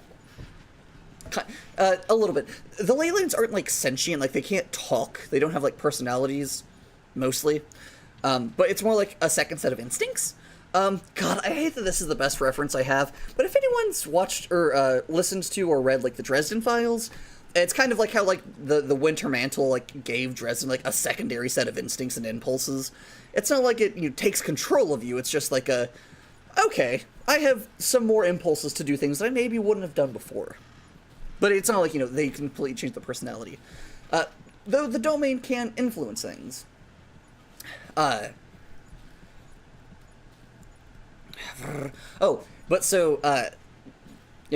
Sifter fucked things up, consumed the ley line instead of just attuning to it. Due to this, his personality kind of manifested even more so as a tertiary domain. And so now, rather than just being order and luck, he also has, or law and luck, he also has order.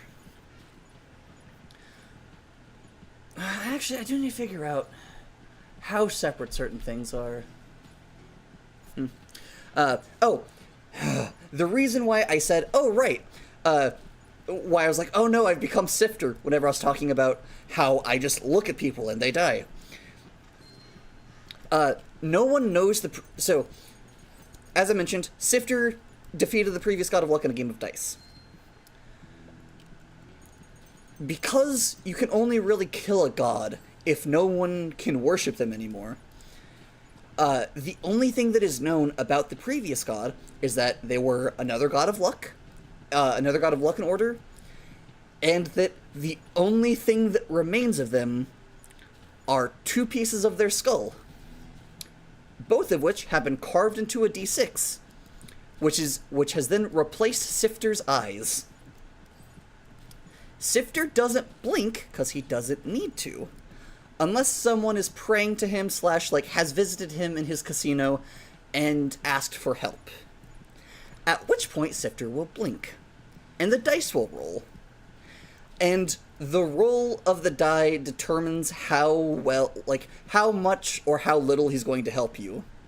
If you get, I don't know what it's called, I don't know what it's called, functionally, but, if you get a 12, if you get both 6s, he will help you exactly as you had intended and figured and expected for him to help you, whenever you, came to him. If you be like, hello, I want you to do this thing. He will do exactly, if you get a 12, he will do exactly what you were expecting him and exactly what you wanted him to do, without any, fiddliness or, tweaking or anything. However, if you get snake eyes, it's bad. It's really bad. If you get snake eyes, you instantly get teleported to his domain and become essentially one of just, the endless, nameless, casino attendees who, help him run shit. Sifter is so bad. But yeah, so I was like, hello, you all die if I look at you. Oh no, I'm Sifter. That's why. Not exactly, he looks at the people and they die, but his eyes can, fuck you right up. Oh, hey babe. My girlfriend in chat. How's work? Please tell me they're behaving, or at least mostly behaving. I know that's a fucking struggle for them.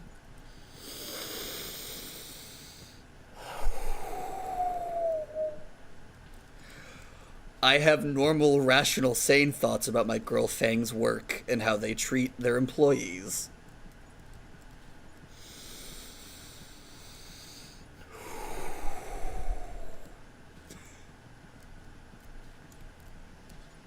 Oh no.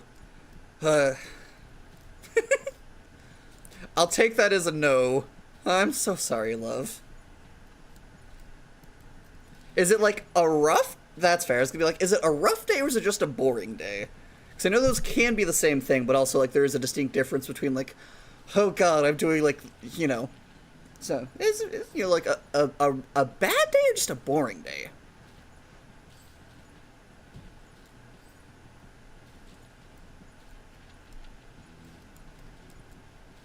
Also, yeah, Sifter is kind of cool. I just loathe him. I'm also very one or the other with my gods. I'm either in camp it's either cool, this is one of the gods I've designed. I either love them or I loathe them. I technically have a few deities that I'm kind of neutral-ish on. But mostly it's just cool. Ah, I see. I hope everyone is fine, or is as fine as they can be. I very wish management please behave better. But I technically have a couple gods who I'm kind of a little neutral on, but mostly it's either I either love the god, because they're cool, Enia, or Svier, or Onkoi, or Alva, or Valfire. I have so many gods, I'm I love them. They're great. They're wonderful. And I have also a lot of them that, well, not a lot of them, but I have a couple of them where I'm I loathe this bitch. They are here because I need a god of this domain, but I do not like them. This, you can kind of see the autism in which gods those are, because the gods of essentially the gods of like bright light are all assholes. I don't like bright light because it's bad for me. I would love to get blackout curtains for this place. It'd be so. We need so many sets though. Ugh. Anyway, but so it's like I have some gods I'm like, oh, I love them, wonderful, immaculate, so cool, and then like Sifter, or I will say all of my gods are cool because I've put a lot of thought into them. It's just so unfortunately like, oh yeah, Sifter's neat. Zixosh is awesome. Zixosh is a dragon the size of the sun. That's awesome. That's cool. But God, I hate the god of light because light hurts my eyes. This is why the god of the sun is also the god of pain, and the god of light is also the god of destruction. Because I don't like them. Sifter's also kind of funny because I did originally build this world with 5e in mind. So I did originally build it with 5e in mind. So I rolled on the alignment table. I made an alignment table. D10, 10 was a reroll, or I chose. But I made a alignment chart so I could roll for it to see what alignments people got. A casino boss. Hush you. Actually, who are you updating again? Okay, I'm glad my baby Bones is safe. So it's like, you know, that's not like a casino boss. So I will Sifter's holy symbol is cool. It's a set of scales, but it's made entirely out of dice, specifically d6s. And I did roll for every single every single face of that thing. I rolled an actual d6 to figure out what value that die face was displaying for every single part of that. And that is a lot of rolling, to put it simply. That is quite a lot of rolling, because you're going off of the game capture, right? Not my screen? Cool. So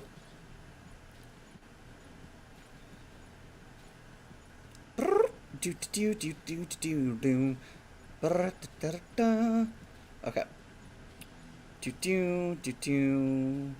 No.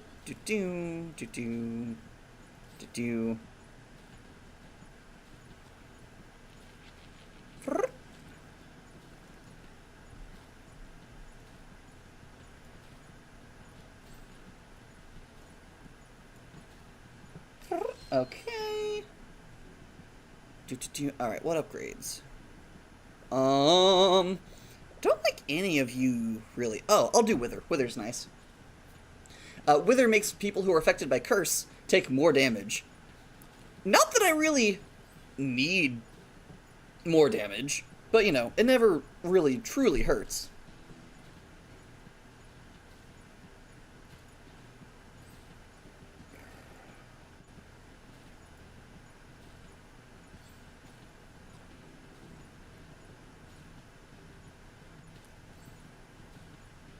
So very briefly, if anyone would like to see, this is what a Sifter's symbol looks like. Every single little face is a different d6 that I rolled dice for to see what result it would be. Even the little, like, the little chains, those are also d6s, and I rolled for every single one of them. Now, I might have, I don't recall. I might have done a thing where I, like, I might have duplicated the chains on one side once I got them made so that I didn't have to do that twice? I might have done that? But I don't think I did. I'm pretty sure I just rolled for every single face. I had a lot of time at my student job back whenever I was still in college. Also, yet more demonstration of how I don't need to pay attention to the game with this build. Let's see. I'm actually just gonna not take any of you, because you all kind of suck. Tome of Elements is always fun. I like Tome of Elements because I'm a slut for crowd control. And Tome of Elements does a fun little thing where... Oh, alright, I love you, Natalie. Have a good day. Have a good rest of your day. I will see you when you get home. God,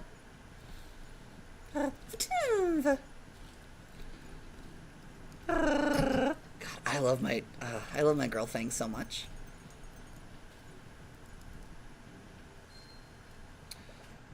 No thank you on that one, actually.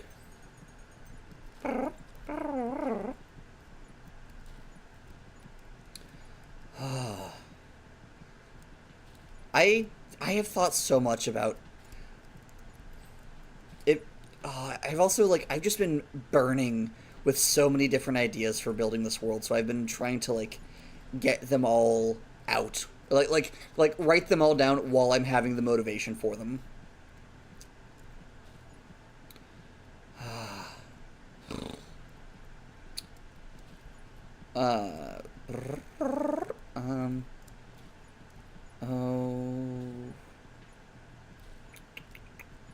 I had a thought.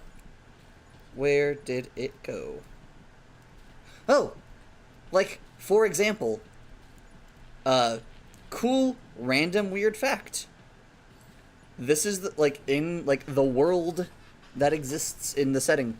The current universe is the 17th iteration of the universe. By which I mean there have been...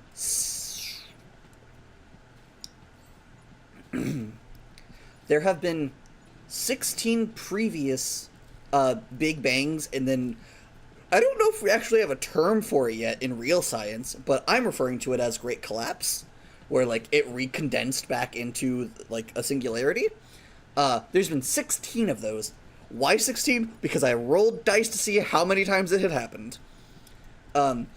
We are currently in the universe of the 17th, the 17th Big Bang. I don't think anyone... actually, no.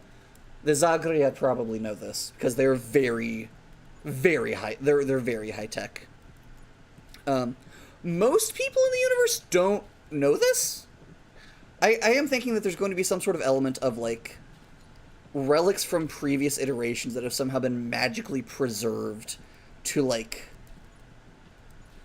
I don't even know how. Like, I haven't figured out, like, the specific bullshit magic logic of how it's going to work. But I like the thought of there being some sort of, like, random, like, relics or, like, documents or just some sort of something that mages of universes past shunted into, like, a funny little specially prepared pocket dimension that was, like, set to cool. Once a planet has formed civilization, spawn on this planet and give them this information. This is probably a bit influenced by my liking of Homestuck back whenever I was a teenager, because I cannot talk about this idea without thinking about Skaya. Or Spurb and that whole shtick. Oh, cool! The Big Crunch. Thank you, Charlie. Also, welcome to the stream. But yeah. Also, so there, the universe, like this being the 17th universe, also has kind of informed how I'm going to handle the other planes in this setting, because there's a lot that I don't like about 5e. I do like having like the other realities, like the other levels of reality being a thing, and I want to like keep that a little bit, but I'm changing it dramatically. Well,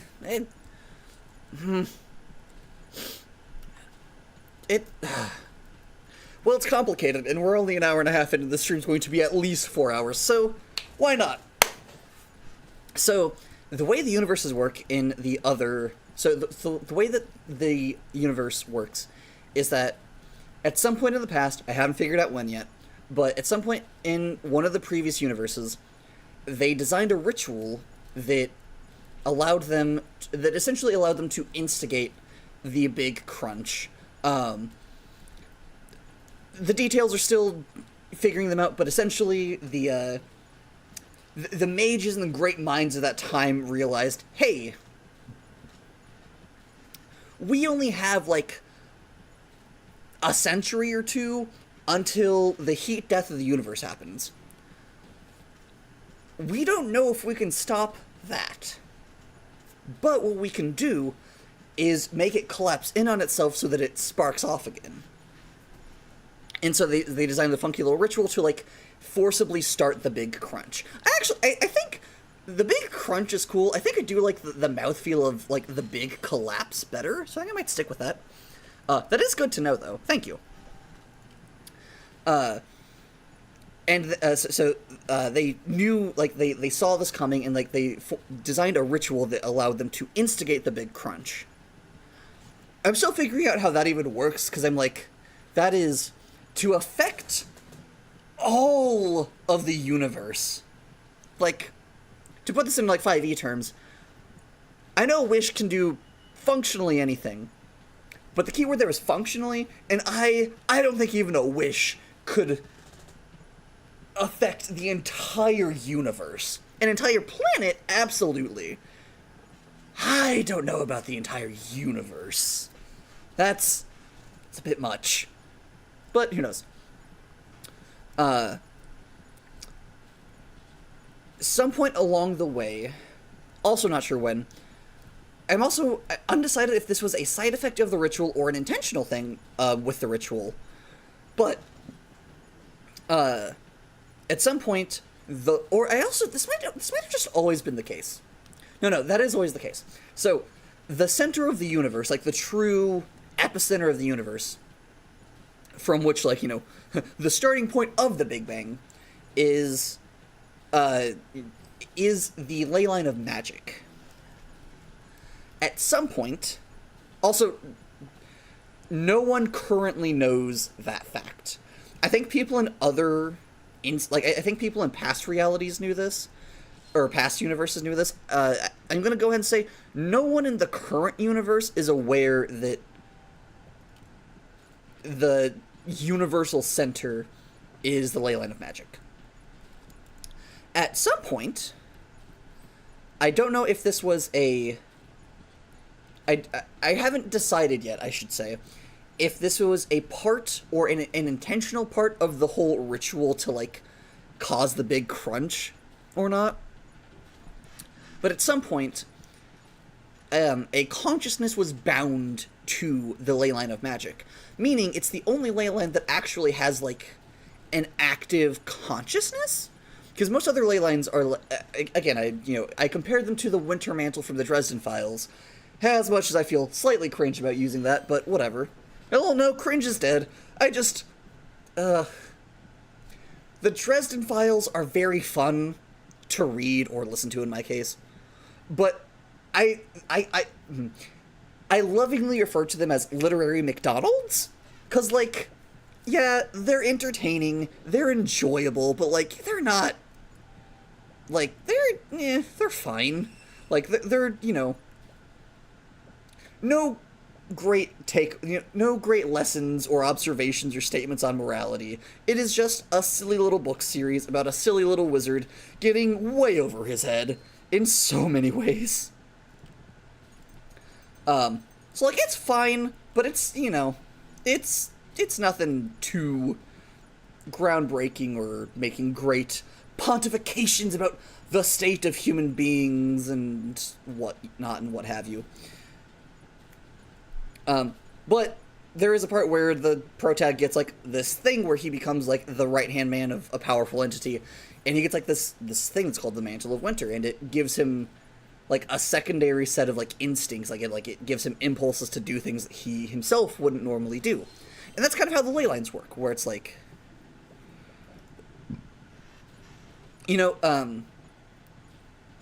honestly, the best example I can think of is also a god that I hate. I swear, I have gods I love. I'll talk about Svea next. I love her. But Kulnir is the god of air and, air, asterisk, and families. However, so the way that domains work is that you have a primordial domain, which is the domain of the god that correlates directly to their ley line that they're attuned to. Then you have their intimate domain, which is the domain that is theirs because of, like, their personality, their outlook, something about how they were as a mortal before they became the god. Kulnir's domains are gases / air and wind and all that. Formally, technically, she's the god of gases, gases and wind, or like technically just gases. But like, to the lay person, it's easier to just understand air and wind. So that's what like most people know her as, like just the god of air or goddess of air. But more specifically, it's just god or like all gases. Her intimate domain is families. But not because she was a good mom, because she was, like, a very obsessive, controlling mom.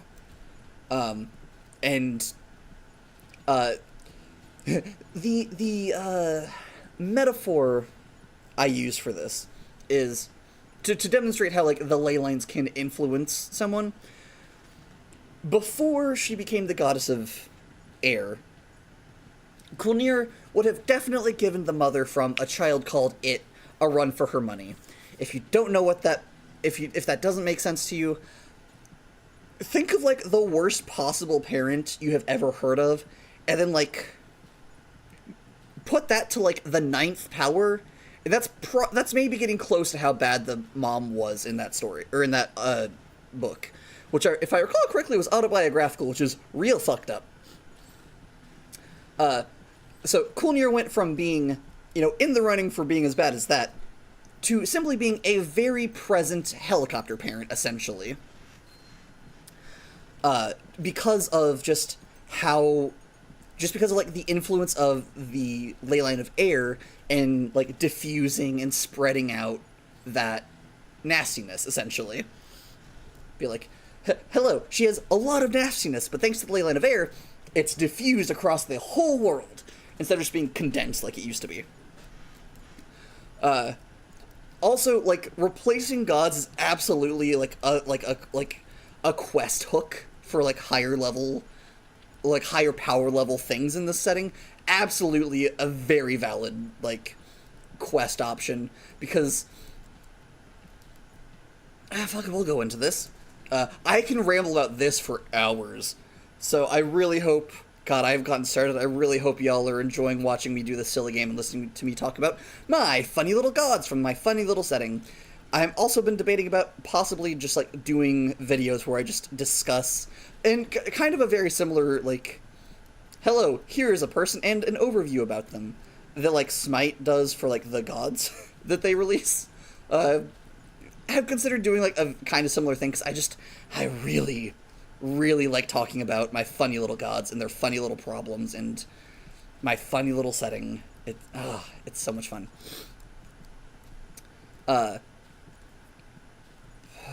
Bring it back. Oh, right. But despite, like, the ley line of air having influenced Kulnir, it's not like it's been whispering her, like, hey, chill out. Hey, maybe not, maybe don't. It's just that it also helps that now her eyes are the 8 winds. Kulnir is... You can always tell someone's... Oh, I don't remember the thing. There's a joke talking about how you can always tell like an author's like politics by like the way that they build a world or whatnot, and oh, I don't remember. Anyway, realizing you can kind of definitely see some of mine in the way I have designed some of the gods' physical appearances, because a lot of the gods that I don't like are like, good example. Yes, I'm aware, and don't get me wrong, I'm fully on board with putting J.K. Rowling's head on a spike, but I don't know any other good, widely known media references for this particular character archetype, so I'm going to use it. Kulnir physically is basically like, what if Aunt Petunia from Harry Potter was a Minotaur? But also, instead of just like eyes like a normal Minotaur has, she has 8 just holes in her skull from which pour the 8 winds of the world. Like just very thin, very like just very skeletal, very thin, very like just that drawn, gaunt, looks, you know, like consumes just enough to survive. Oh, which is a little funny, because Kulnir, that's really kind of funny, and actually I'm realizing is a little accurate, actually. Not really, but like kind of, Becoming a god has a lot of perks, one of which is telomere decay no longer happens. Translation for people who aren't fucking nerds about science like I am, they no longer die due to getting old. Because the way that we die due to getting old is because part of our DNA is called a telomere. It's essentially junk data that every time DNA splits, the ends of it get shorter and shorter and shorter because they lose data every single time. We have telomeres, which basically act as junk data, which is essentially like a buffer between... So essentially whenever our DNA splits, for a while at least, it's not really losing important data, it's just losing junk data. Is essentially what a telomere is. Functionally is what a telomere is. This is why, like, your hair color changes. It's because your body literally forgets what color your hair is supposed to be. Like, and just decides, cool, like, that's why, like, your hair turns white. And, like, or gray. Like, that's why. It's because telomere decay. It's literally your body has just forgotten how, like... We're a brunette. What's that? I don't have data about that.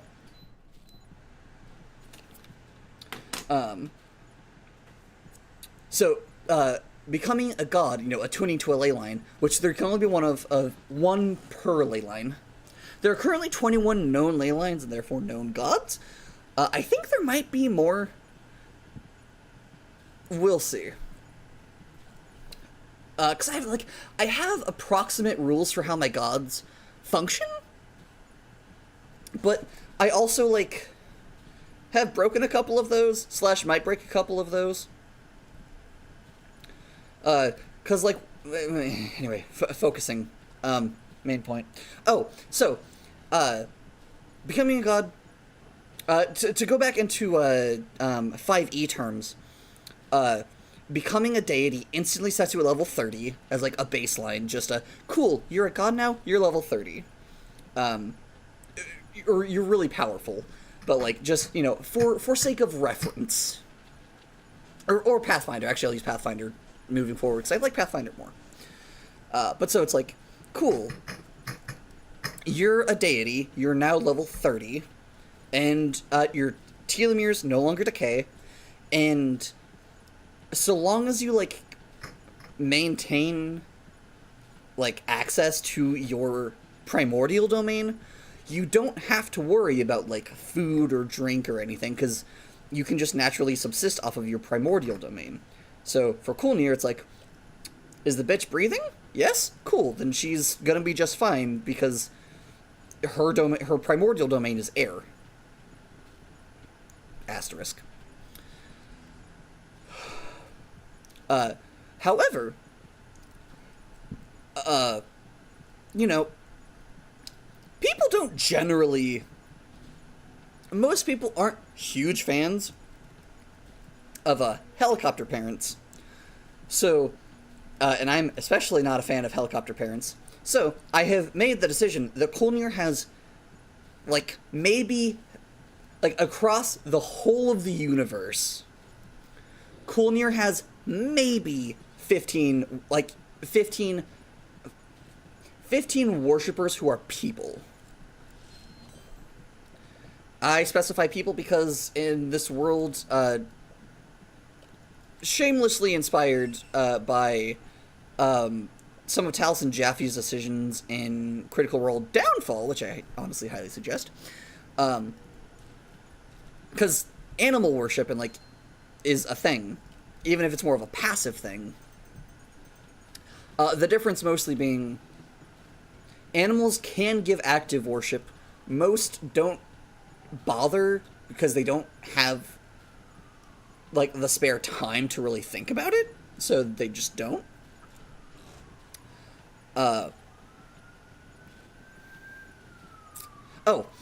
Versus, like, active worship of, like, people, which is, like, a more intentional and more...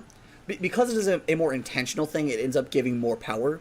But because Kulnir has, like, has next to no one who actually worships her, she is functionally, like... Yes, she is level 30, which means, cool, she's powerful for a god, or she's powerful compared to, like, people. But when you compare her to the other gods, she's kinda starving for attention, because no one likes her. I even was thinking, I was like, not even sailors really pay her much attention, because, well, yes, she controls the wind and the air and whatnot. However, storms isn't her domain. Storms is a different god's domain. And fluids / this, like, water is yet a different god's domain. So essentially, in tragedy, yet a different god's domain. So, functionally, what they can do is simply, I've spent way too much time thinking about this, but the ritual for, or not ritual, but, like, the custom for, like, a sailor's blessing or a sailor's prayer for safe travel is they have a small casket filled with wine, which is a sign of civilization.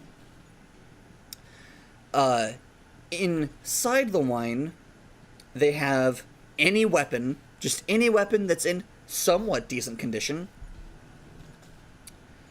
and not tragedy, nature. Though tragedy is, in fact, another god's domain. But water, storms, and nature. So, have, like, a casket of wine that represents civilization. Inside the casket, you have any weapon, like, it could be a dagger, it could be Excalibur, doesn't matter, just so that it's in usable condition. And a chess piece, or, like, a card, like a playing card, or, like, a battle map, something to represent strategy. You do all of this, and then the gods of water, nature, water, and nature, or wait, no. Water, storms, and nature will basically just... If Kulnir, like, tries to send anything your way, it takes not even a full conscious thought from them to just be like, no, bitch. So, like, not even sailors who, like, need the winds they don't even pay lip service to Kulnir, because they don't need to, and they don't want to. Now, if she were somehow powerful enough to where, like, they couldn't ignore her, that'd be another thing. But Trulor, Shagorith, and Bardrin, they actually have people who follow them because they're actually liked. Or, hell, Sifter has more followers than Kulnir does, and that's because, well, simply, criminal, like, he's worshipped by, like, crooked casino bosses and whatnot. And criminals, which are fairly popular. Or, like, not popular, but, like, that is a fairly, like, people engaged in underhanded, shady business is a very commonly occurring thing. Though most of his worshippers are also, like, white-collar crime. Like, crooked businessmen, corrupt lawyers, politicians, whatnot. Those who are using their power for, means other than they should, or at least according to how I think power should be used, which I think power should be used to take care of people, which is kind of what our civilization is predicated upon, but whatever, that's another discussion for another day. I don't think even, like, not even other helicopter parents, like, I don't think helicopter parents even like other helicopter parents. So, like, I don't think she even gets worship from, like, she gets worship from, like, that's why she has so few worshippers, is that, like, there's very few of them who I feel like are, I mean, I think also part of it is no one's going to, like, no helicopter parents don't perceive themselves as such. So, like, all of them are going to, like, be judging Coolnear so hard despite not realizing that that's very what they do. And so, they're not going to worship her because they are like, oh, she's so bad. I'm so glad I'm not like that. Checks, I'm so glad I'm nothing like Coolnear. Goes and reads their kid's diary when they're at school or something. Ugh. However, Coolnear, I will say, Coolnear does get some sort of, she does get low-level animal worship, so, like, in a millennia or two, she might be, like, level 31, maybe? Possibly? It could happen? But it's essentially how that would work, or rather, how that does work, is that,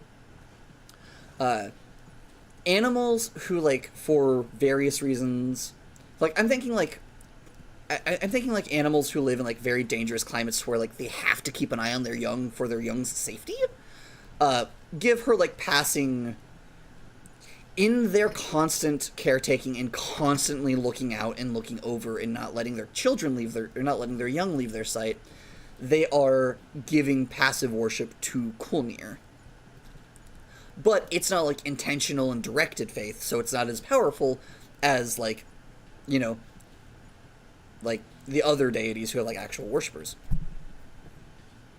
I've also, like, I've kind of figured out, like, a power scale for things. To again, use, like, Pathfinder as, like, a reference point. Level 30, you're a basic god. You are no longer mortal. You will live for as long as you are attuned to this ley line, and you are here, and you are instilled with the essence of your primordial domain, and you are powerful. But that's kind of it. Like, sure, if you're a magic user, you do get better control over magic pertaining to your domain. If you're not a magic user, you gain, like, I don't say, like, you gain magic powers, but, like, you're able to use your domains to influence your pre-existing skills. It's fun. It's a whole thing. However, you don't get, like, because one thing I do like is how, like, gods having other, like, their own domains, like, their personal little dimensions. You don't get that till you're god level 35? Or rather, till you're level 35, which is, like, god level 5. So Coolnear doesn't even have that. She just has her, like, main temple on top of a mountain somewhere. Now, Jezek, on the other hand, God, Jezek's one of my Blorbos, one of my Blorbo gods. So, like,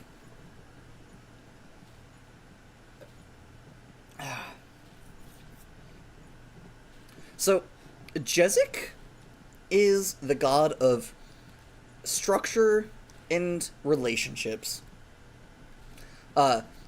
Most people know him as the god of earth and relationships. So there are the gods of, like, fire, air, water, earth. but more accurately, it's heat, fluids, structure, gases. But colloquially, they're known as like fire, air, water, earth. So Jezik's the god of earth. Jezik became attuned to the ley line of earth before the dinosaurs existed. He's just a turtle, like literally just a snapping turtle that has been alive for forever, because due to the blessing of the ley line of earth, of structure, his shell is quite literally impenetrable. So it's been very easy for him to just survive through everything. Because it's like, oh, you're a T-Rex? Cool. My shell has all of the strength and power and, like, integrity of the crust of the planet we are on. Good luck getting through. Or like, there's an ice age. I'm just going to hibernate till this goes away.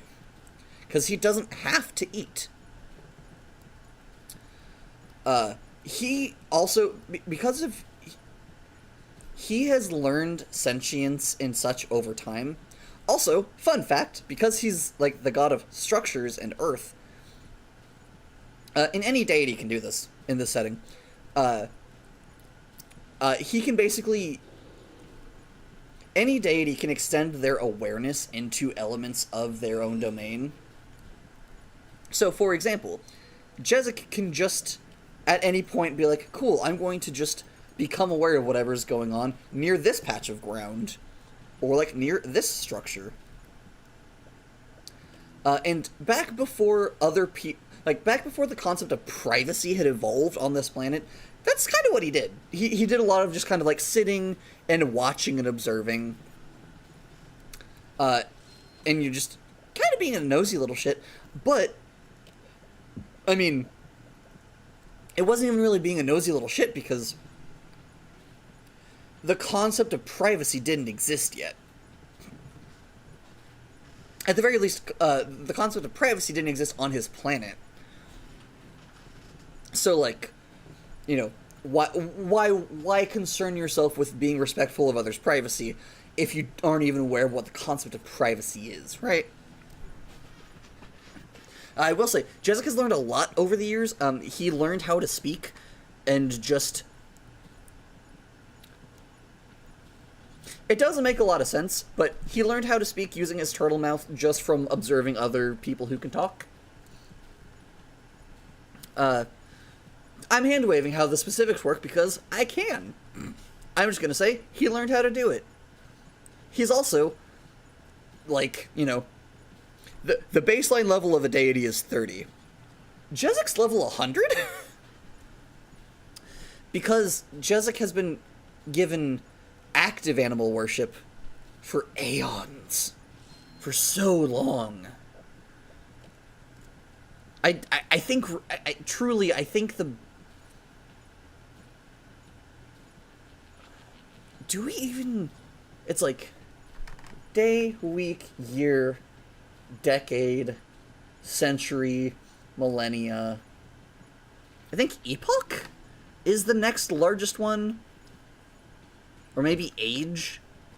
I don't know the specifics. But, like, he's been alive for so long.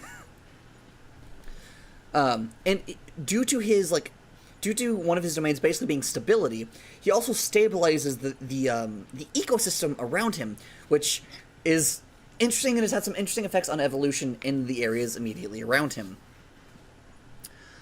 Essentially, he has, like, this aura that has gotten larger over time. Because also, I could be wrong. Could be wrong on this. But, if I recall correctly, tortoises kind of have, like, that thing going on where, like, they don't really stop growing so long as they're, like, able to, like, find nutrients and whatnot. They just kind of just get bigger. And he's been alive since, like, Precambrian times. So, he's massive. And he's a god who's been alive that long. So, like, Jezik is now quite literally a mountain. Like, Jezik's physical form is no longer useful to Jezik because of how incredibly massive he is. There's actually a continent that he is just fully half of. The continent of... No, not Tomact. Oh, what was it? Nisats? Was that it? It might have been Nisats. One of the continents, he is fully just the, like... there's, like, one half which is just kind of like a normal island, and the other is just this massive forest of mountains. Or that's what it looks like. And that's because because Jezik is a snapping turtle, specifically. Because they have very spiky shells. And that whole mountain range is just the back of his shell. He actually... I kind of like the thought that there's, like... There's a little, like... There's a very specific little, like, platform situation going on the other half of the island that's very... It's designed so that if he wants to, he can kind of, like, just swim up and just rest his head on the island and talk with people. His true head, I suppose you would say. Because normally he has, like, an avatar that he just manifests. Just, like, a construct of earth and stone that he just forms and walks around and, you know, talks, chats with people. He's very one of those gods that, like, walks around and, like, helps people out. Very that kind of chill individual. Because I like the thought of anyone being able to become a god if they just obtain enough, like, power and whatnot. So it's kind of why the gods work the way they do, where it's just, they are, like, the gods are whoever has managed to attune to the primordial ley lines. I will say, I think streaming is slightly messing with things, because you normally don't slow down this soon. That's interesting. I wonder if I... Let's hope this doesn't fuck up the stream too badly.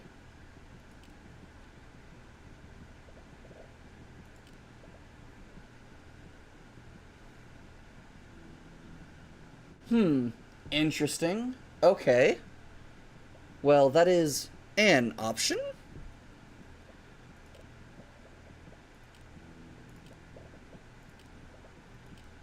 Okay, so that didn't break the stream. That's good. Though that didn't also seem to help, so... Nope, that's not the one.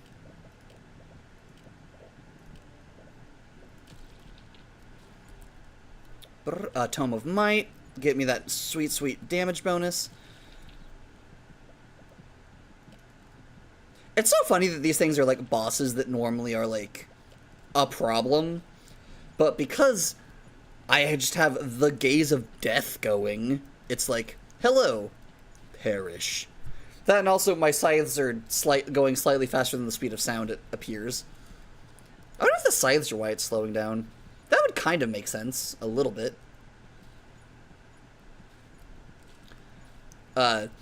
Essentially, the higher your summon attack rate, the faster your scythes spin. And I have easily gotten it to the point where, like, in the past, to where it looks like I had 12 scythes whenever I only actually had 3, because of just how obscenely fast they were spinning.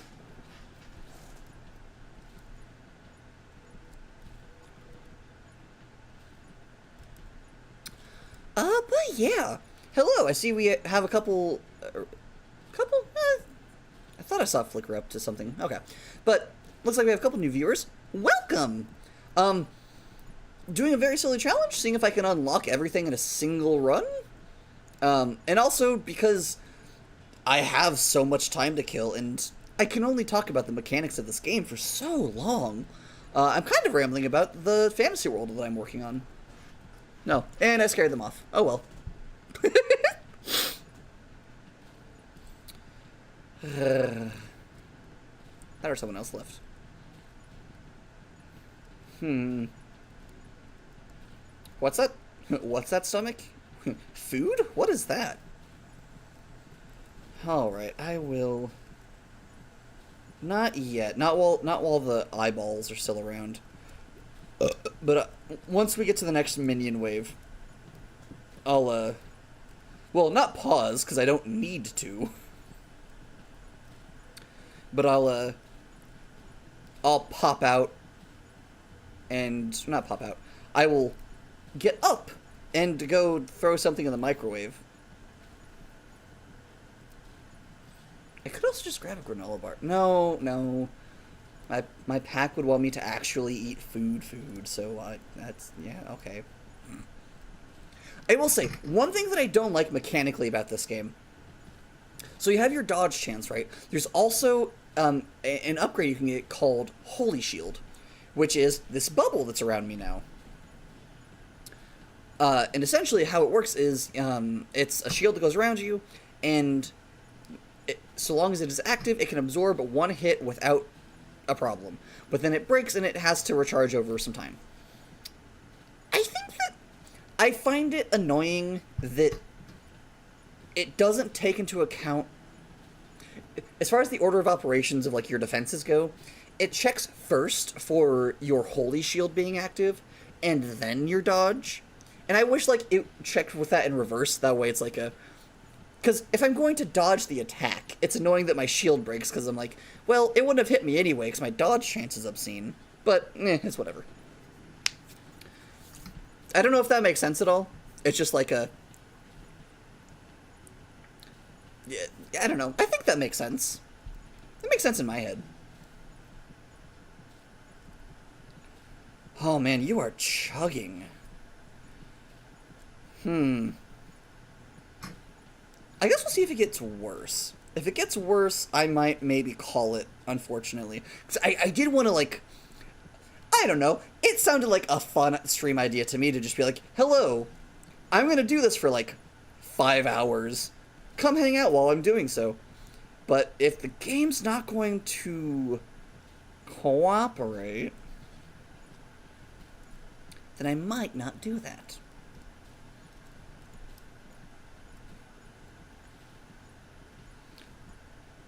Alright. Gonna be right back. Not gonna go far. I'm not even gonna switch the stream to, like, the BRB screen. Cause I don't really need to. But I'm just gonna throw something in the microwave real quick, and I will be right back. Oh, I should also grab my tea while I'm up.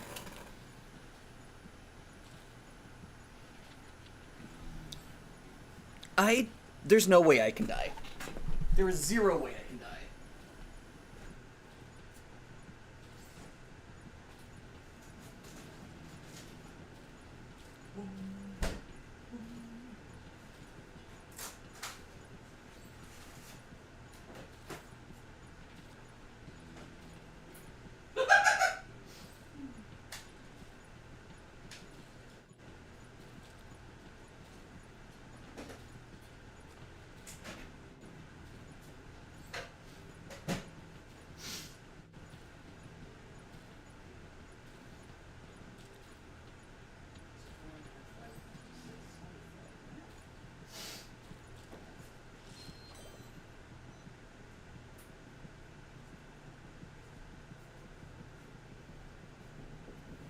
See, I told you, there's no way I can die. I'm not even in my actual health just yet.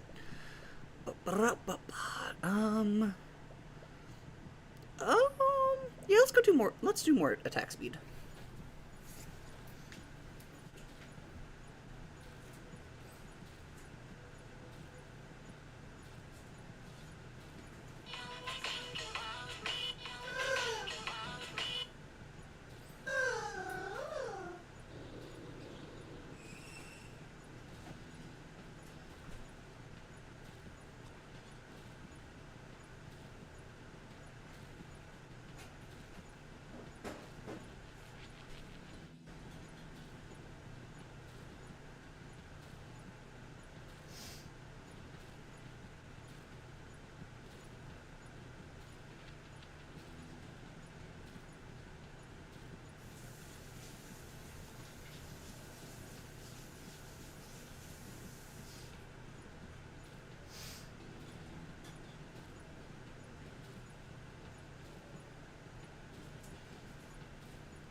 apologies for the my phone going off.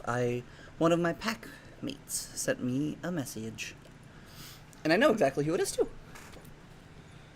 Aww. I have like a different notification ringtone set for every member of my pack. This is my favorite little moon.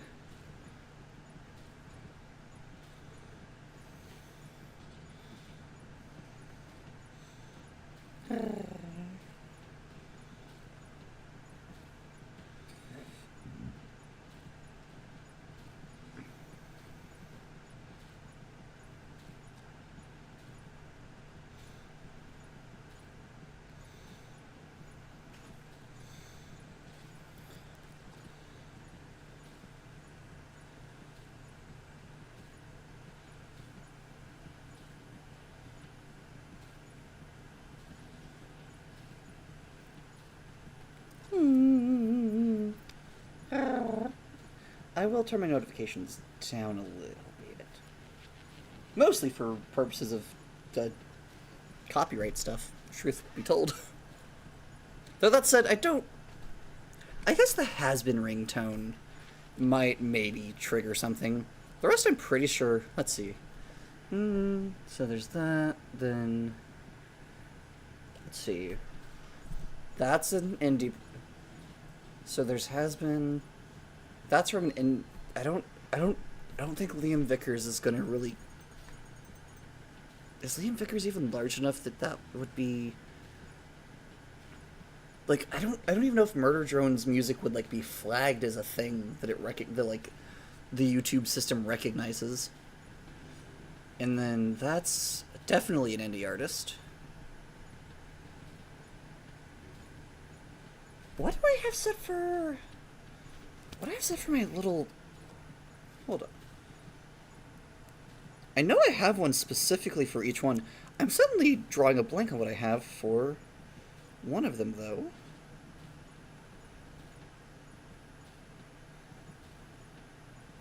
I know it's custom. Which one is it? Oh, right. Cool. That's a Pokemon song from the 90s? I don't know if that one's gonna be a problem, if that one would be a problem either.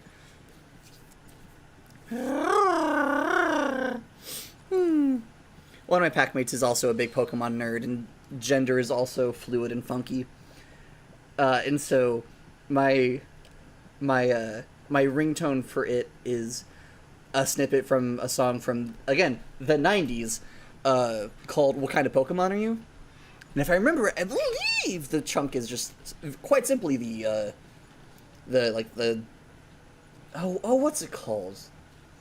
The thing where, like, the name of a thing is in the thing itself. Oh, that has a specific name, but I don't recall what it is. But, the ringtone for it is, what kind of Pokemon are you? How do you do the things you do? And that's it. There's that snippet of the song. I don't even know if it would be, like, understandable through the mic and everything. I'm also really excited. I've been unsure who the three people watching are, but if you follow my channel for any amount of time, I've been a little struggling to, like, make things, because the brain fog has been rough. But I have, like, I think I might have found a game that my excitement for is able to overcome the, like... My excitement for it, I think, will overcome the brain fog of everything and allow me to actually, like, record and whatnot. And I'm really excited. It's a small little game that I'm helping test. And I already talked to the creator and everything, and they're very on board for me doing a series on it.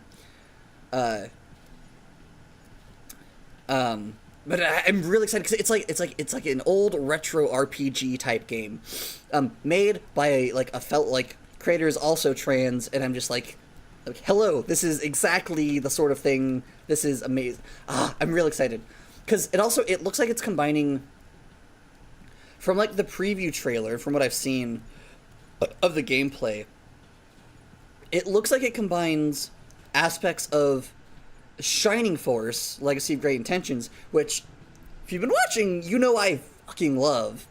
I'm so happy that I'm still so happy that I did that series. So like aspects of like Shining Force, Legacy of Great Intentions, but also aspects of Shining in the Darkness, which is the predecessor to Shining Force. And I'm very excited to play it. Sorry, my phone was doing something strange. God, this is truly just reprehensible amounts of damage. I hear you, microwave. You can wait.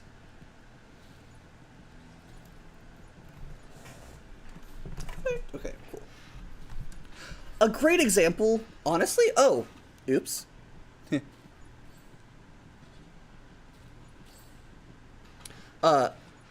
A great example of how, like, this game can really start to chug after a while is the fact that, like, I have a little, so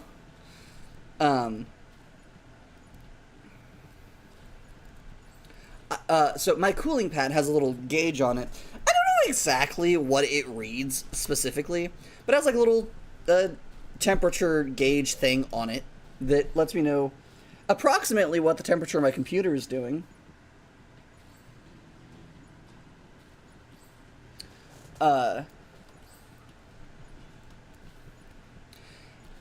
And normally, it hovers around like 68, 69 or so, depending, of course, on like what temperature the surrounding area is.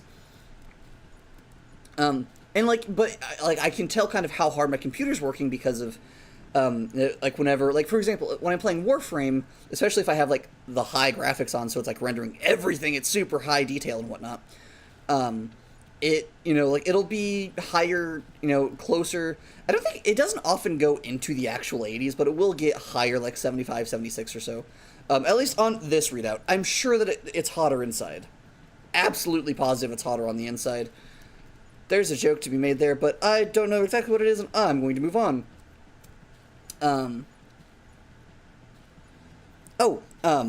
But like, the other, like, one time I was doing a run, and admittedly, sure, it is summer here, so it has been getting hotter, especially with the heat wave. And we only have, like, the one small portable air conditioner running. But it was running at the same, like, I was playing this game, but it was running at the same temperature levels as if I was playing Warframe. I'm like, that's not right. That shouldn't be happening.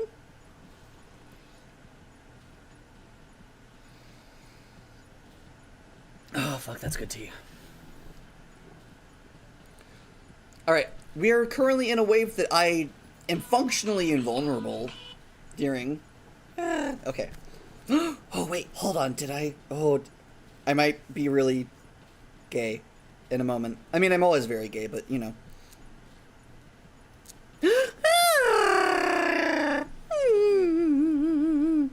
I got some pictures by my handsome boy.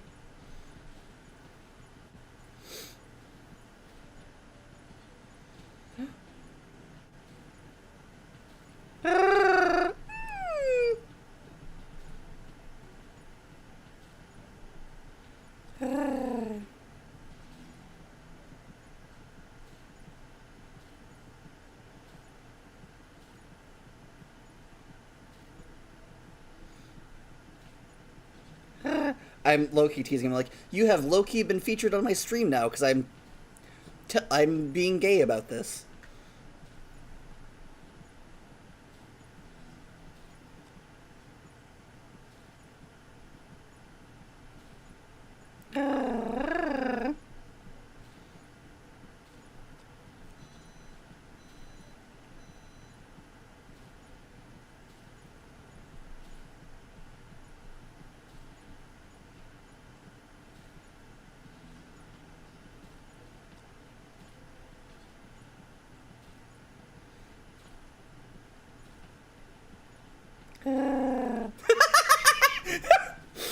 My handsome boy says hello.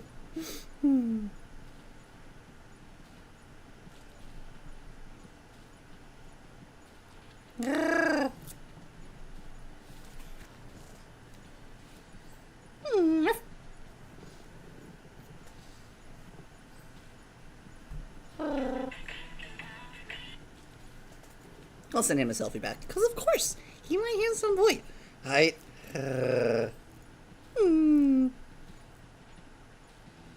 I love him a lot. It's great. Thank you, Charlie. Thank you. I will let him know that you said.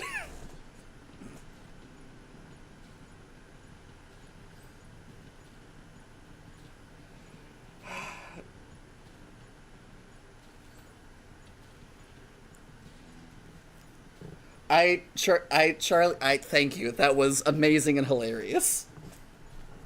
Okay, take two. Because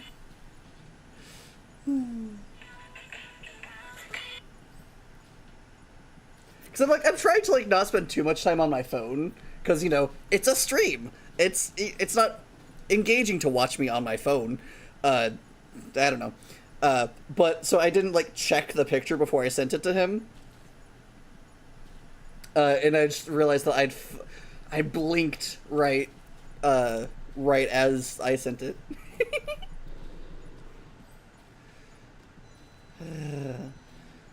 My handsome little god. I love him so much. Also, like, it's really sweet and really cute. Both he and another one in my polycule, like, independent. So, like, I have my conlang, right? Cuvith, hold on.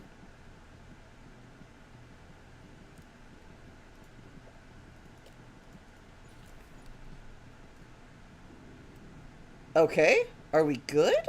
Stream, YouTube.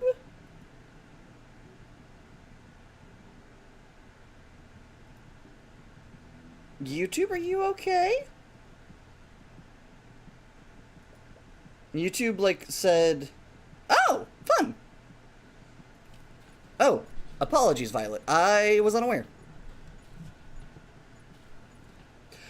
Yeah, stream appeared to be crashing for a second, but it seems to be fine now, I think. Can you hear me? Oh, heck, nope.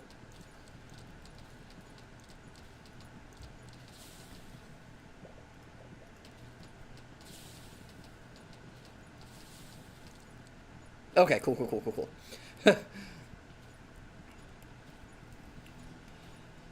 Yeah, I don't know, I looked over and it was saying, like, no data, the stream will end unless you restart it in your, thing, and I'm like, but my stream thing says that it's fine.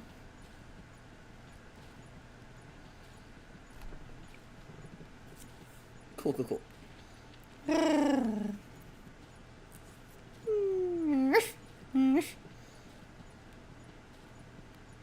Oh, right. So, like, the thing, that I'm, like, really cute and gay about, or, like, that I'm really, like, flustered and, like, gay about, I have my conlang, right? Cuvithray. I gave, like, basically the, you know, textbook, air quotes, to, my pack, polycule, same thing. I like to call it my pack because several of us are Canid-themed genders, so it's fun. Anyway, I gave my pack, like, you know, just, like, all the details that they would need to know for, like, Cuvithray stuff, so if they wanted to, like, try to learn it at all, they could.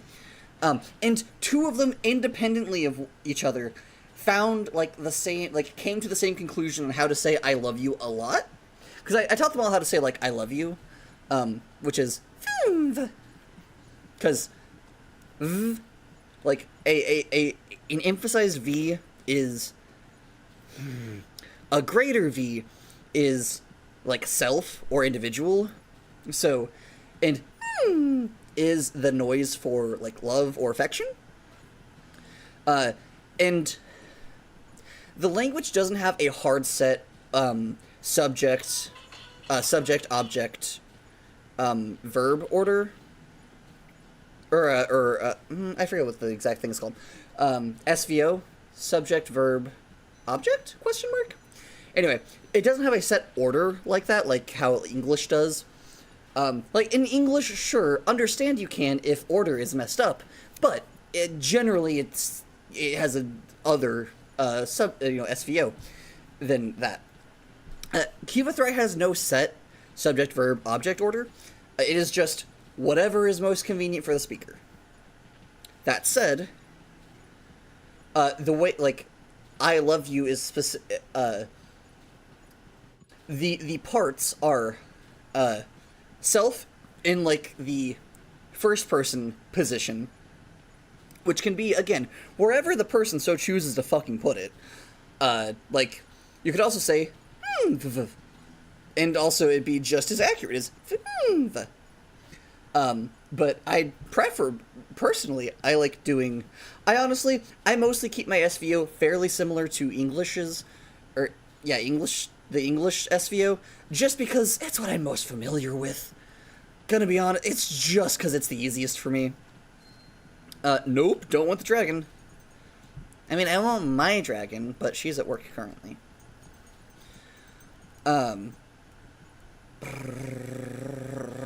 Right.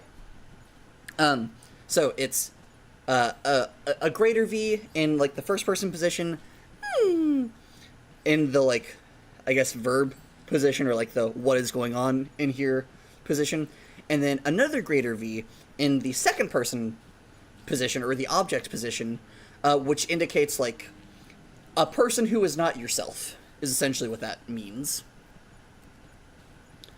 And so, is how I say I love you in Kivathre.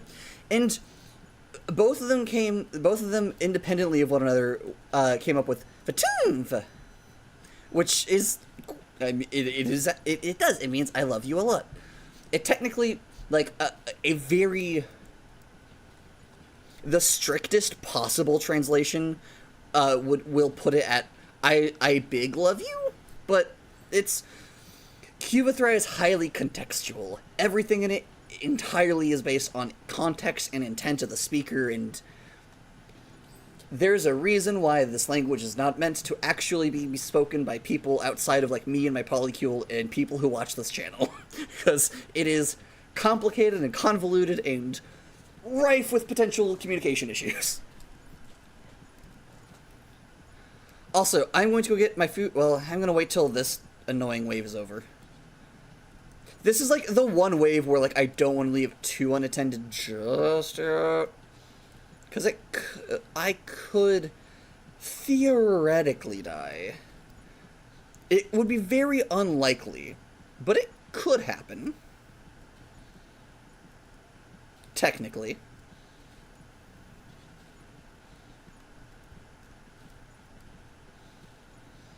You know what, that shouldn't take me long. I'm just gonna go grab the thing out of the microwave, put it on a plate, grab a fork, put the plastic in the trash. Oh, hello. Time for you to die now. Lucky for you, it's death time. Time for you to go into your grave now. Watching too much Murder Drones. No such thing. No such thing as too much Murder Drones. Let's see. Sure. I really like Murder Drones. It's great. It makes me really happy. Oh wait, no, never mind. One really fun, really fucked up thing that you can do is if you get your attack speed up high enough, I have actually had my spears have a faster attack speed than my glare, which translates into, like, functionally what this translates into is that my spears will, like, dash out and spear people before my glare has a chance to kill them. Which doesn't really do much, like, it changes nothing functionally. But I find it hilarious, because it's like, yes, you are killing people at the speed of, quite literally, light. Just about. Or more accurately, you're killing them at the speed of sight. But these spears move so quickly that they kill people faster than the speed of sight. And that's just wild.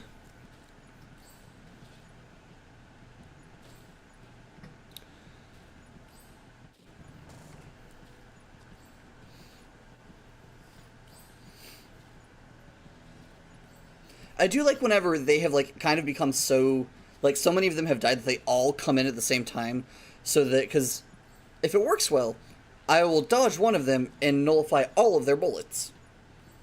And it's great. Okay, when do the eyeballs stop? That actually would be... Is it a minute and a half? No, it's not a minute and a half. I've never thought to pay attention to when the eyeballs quit spawning during this wave. So I'm trying to do that now.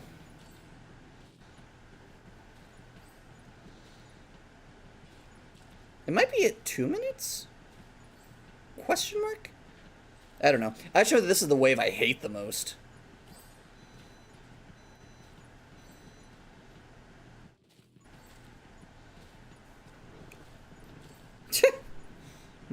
Soulheart, I'm here. Soulheart immediately. I'm gone. Okay, so it seems that the 2-minute mark is when the eyeballs stop appearing. Alright, noted. Cool. I mean, again, I'm not going to drop stream or even move the stream to the, like, AFK screen. I'm just gonna go grab myself out of the microwave. I will be right back.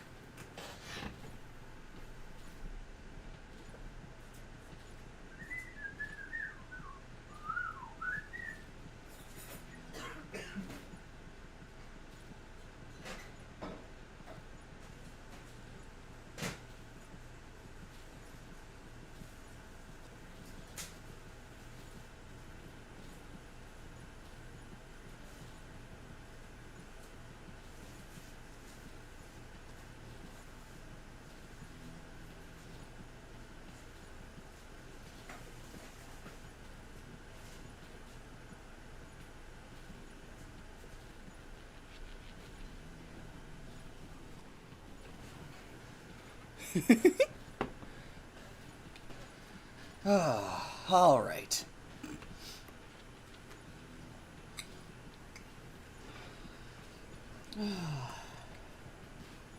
I know eating on stream's kind of like a... That's not ideal, but I'm like, long stream, need snack. Or in this case, lunch. Oh, it's already 1? Jesus Christ, no wonder my stomach's rumbling. I don't need to, but, like, I generally try to keep somewhat close to my girlfriend's schedule, just because then it makes it easier for me to, like, help her get ready for work and whatnot. So normally lunch for me is around 11:30. And I have completely, and you know, it is a couple hours past that.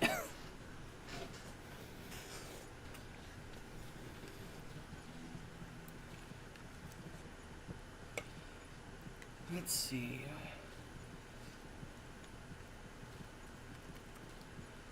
I honestly would not say no to another stack of the healing ability.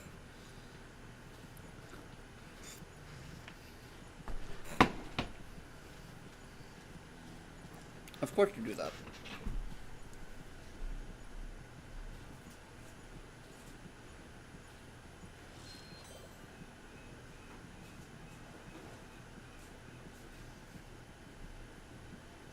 Thank you, universe, for reminding me I'd forgotten a napkin.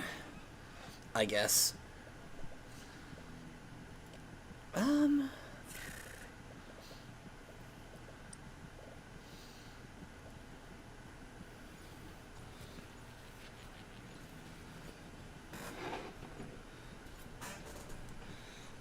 this is just utterly ridiculous. And I love it.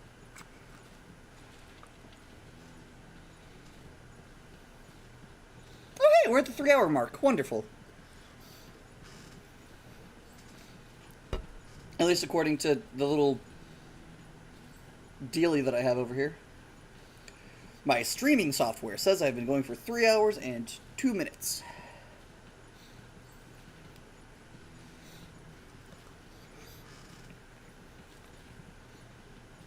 I think this run technically has been going for a little shorter, So it took me a minute to get set up, but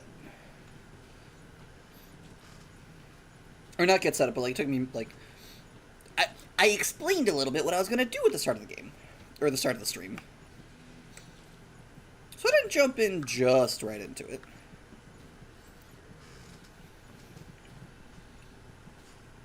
I'm so glad that my mic is here and not closer to my face, because I would not want to. I would be anxious about you all being able to hear gross eating noises if it was closer to my mouth.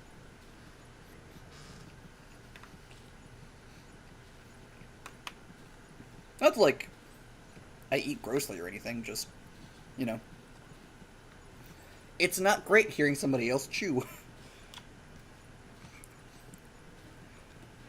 At least, it's not great for me.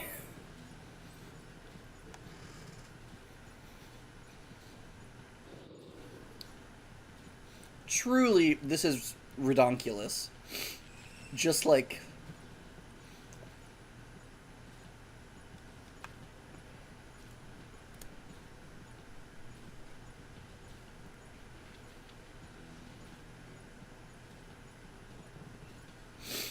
no, that's not it. I was curious if maybe, like, turning off the auto-target would, like, help, but that does not seem to be the case.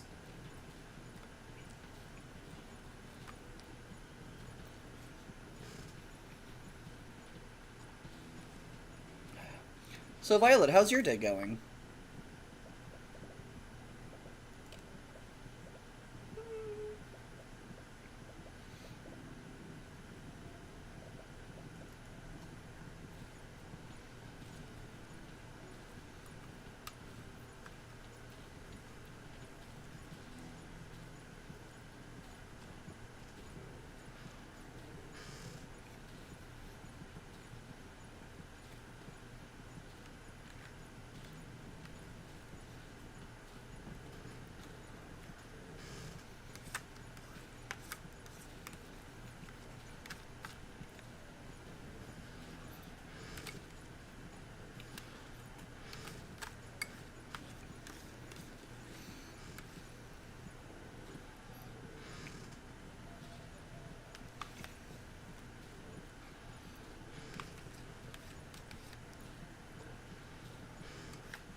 Oh, hell yeah!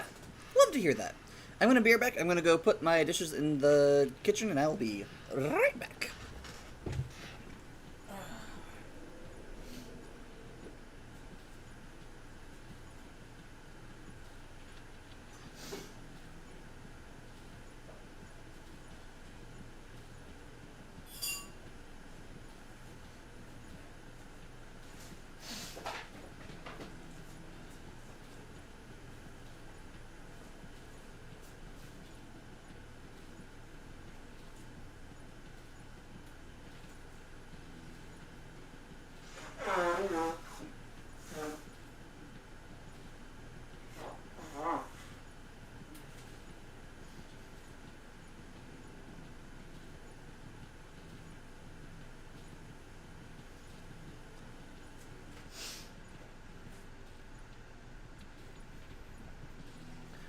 One thing that I think is funny, I don't know if this is weird, me being autistic thing, or if this is a thing that, like,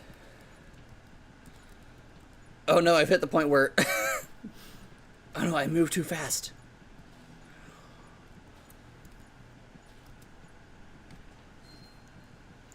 You can move too fast and have a hard time getting the upgrade things.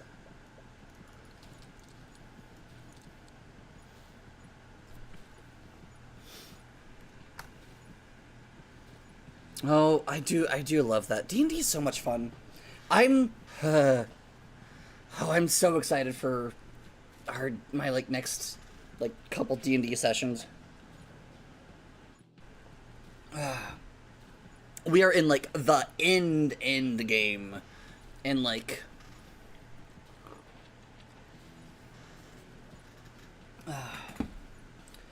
Last session was us finishing up our planning. Next session, we head off to basically turn D&D into a zombie survival simulator. And then...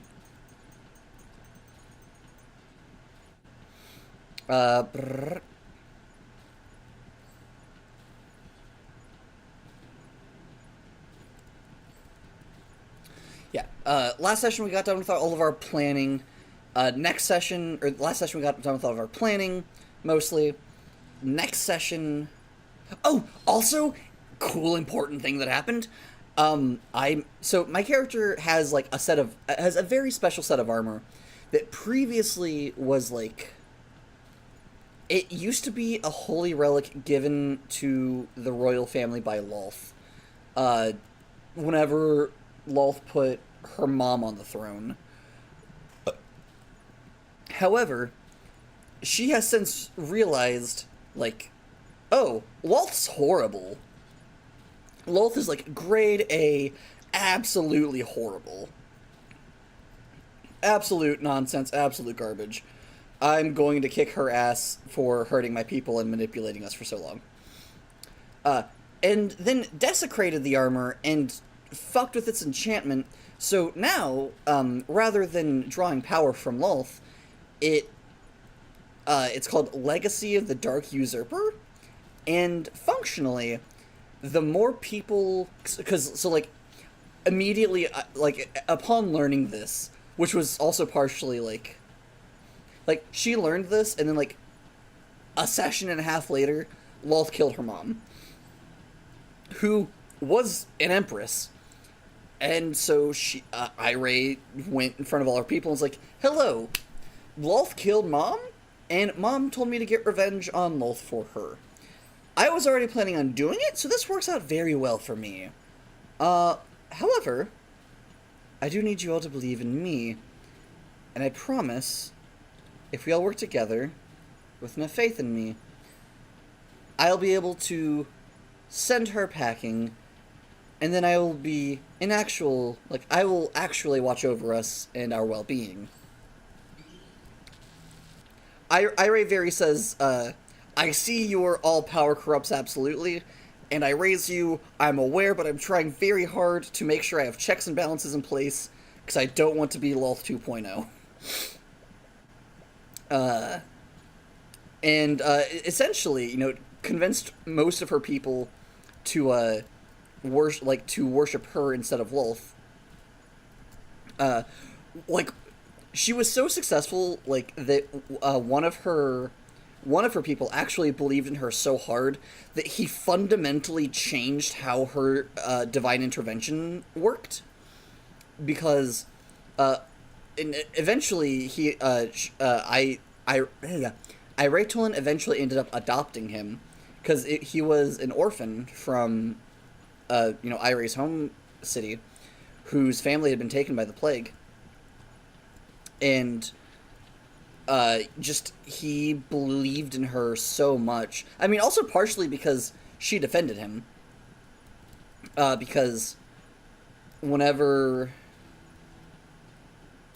she made her big announcement, and then, if I recall correct, I could have the order a little bit fucked, but if I recall correct, she made her announcement. I actually wrote, a speech about it that I then gave to my party. And then made, a persuasion roll, I think with advantage, because it was a well-written speech. And then, I guess the next audience that I held with everybody, this small little orphan boy, basically, one of the counselors to her mother called her out and was like, how do we know this is true? I don't believe you, blah, blah, blah, blah. And just this tiny little voice from the crowd, just like, I believe in our Empress. I believe in her. And just this tiny little male drow child. The male a little bit important because of Drow society being fucked because of Lolth.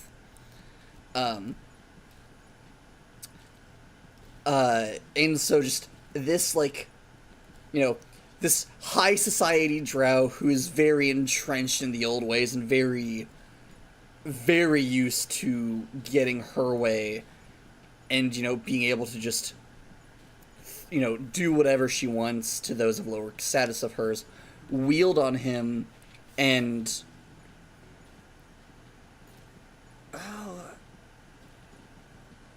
I don't believe I actually had to counterspell her, but she was like charging up like an eldritch blast, and Irie was just like, "Stop. This needs not be a fight. Plus, he's doing nothing but showing support for his leader." Admirable quality, I would say. Then this bitch, Dane Lithriel, challenged me for the throne, and it was great. It was so great. I almost died immediately. Thank fuck for Death Ward and a couple of other enchantments that I have. Because she used basically like a fucked up Warlock Smite thing that if I had been reduced to 0 hit points, it would have like basically instantly sent my soul to Lolth. But she hit me. It didn't kill me. I basically just cracked her neck, and Vera's like, I didn't want this to be a fight. But if you want one, I'll give you one. Because she has like a couple different modes she can activate. She has one from her armor called the Avatar of the Usurper. Though now it's called the Avatar of the Scorpion Mother. Which, at the time, it was basically she became...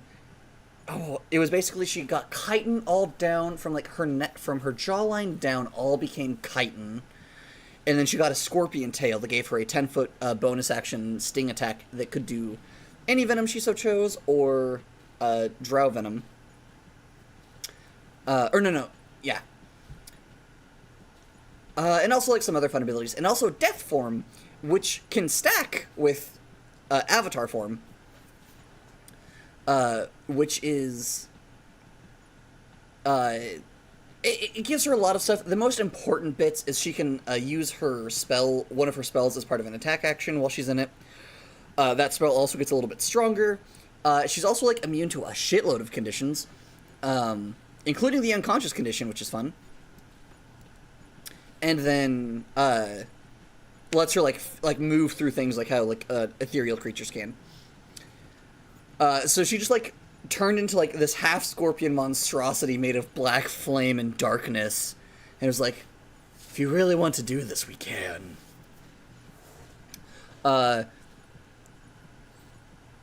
If I recall correctly, it was over very fast. It was like, I believe first turn, was that first turn? God, it's been so long. Yeah, first turn I was trying to be flashy and intimidate her, so I didn't go for, like, the kill, which she honestly probably should have. Instead, I cast Gravity Sinkhole 20 feet above her, which she failed her save, so it pulled her into the air, dealt a fuckload of force damage, and then she fell 20 feet and also took fall damage. Then she, like, hit, then she crit on me and almost one-shot me. Crit on me, almost one-shot me. Then the next turn, because the thing with Irie, she can fuck you up from a distance. You do not want to be in melee with her. It will be a very bad time for you. Because she has a couple of abilities that only really work in melee range. One of which now is her tail. So, but the thing that Danelith used, it was a melee attack. So, she like ran up to Irie, this big slash that would have killed most people, and then Irie just looked at her, I believe cast Inflict Wounds at a disgusting level, and pumped her Channel Divinity into, which, for a death domain, is nasty. It's deal twice your cleric level +5 in necrotic damage. And then also stung the bitch with her tail with drow poison, which knocked her out, which she failed to save on and knocked her out instantly. Then she kind of like looked around at everyone else and was like, would anyone else like to challenge me for the throne? Everyone, nope! Everyone else, no, we are good, cool, we will follow you. She's, my poor little eldritch horror, she doesn't want to be a ruler who, like, rules through fear.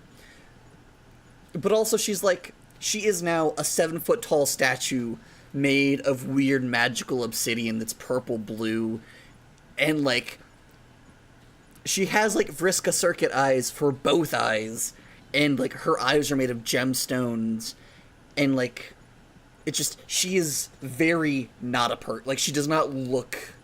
She doesn't even look like a person anymore, at first blush. She looks like a construct, or like some weird creature from beyond reality. But she's still just her body's been fucked up. 'Cause she almost died. So, the relevance, Irie's been working on becoming a god. Been going pretty good.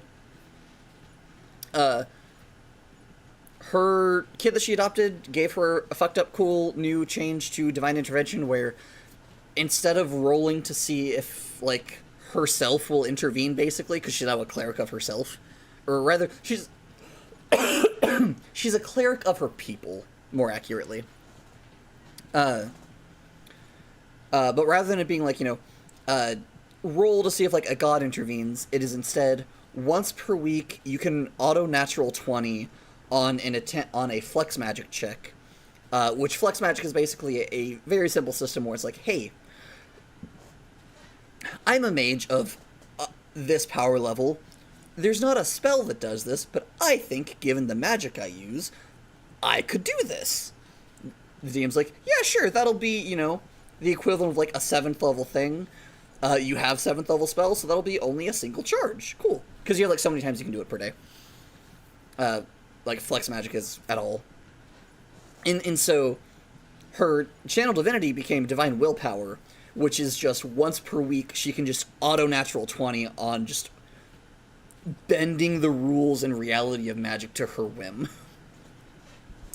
And this is all just because the little orphan who is now her baby boy believes in her so much. It's really cute. I love Osima a lot. I once was, like, doing really rough, and was not sober, and I just, like, got really scared for his safety. I was like, Luce, I love you. I need Osima's safety to not be in question. I don't think I could handle it.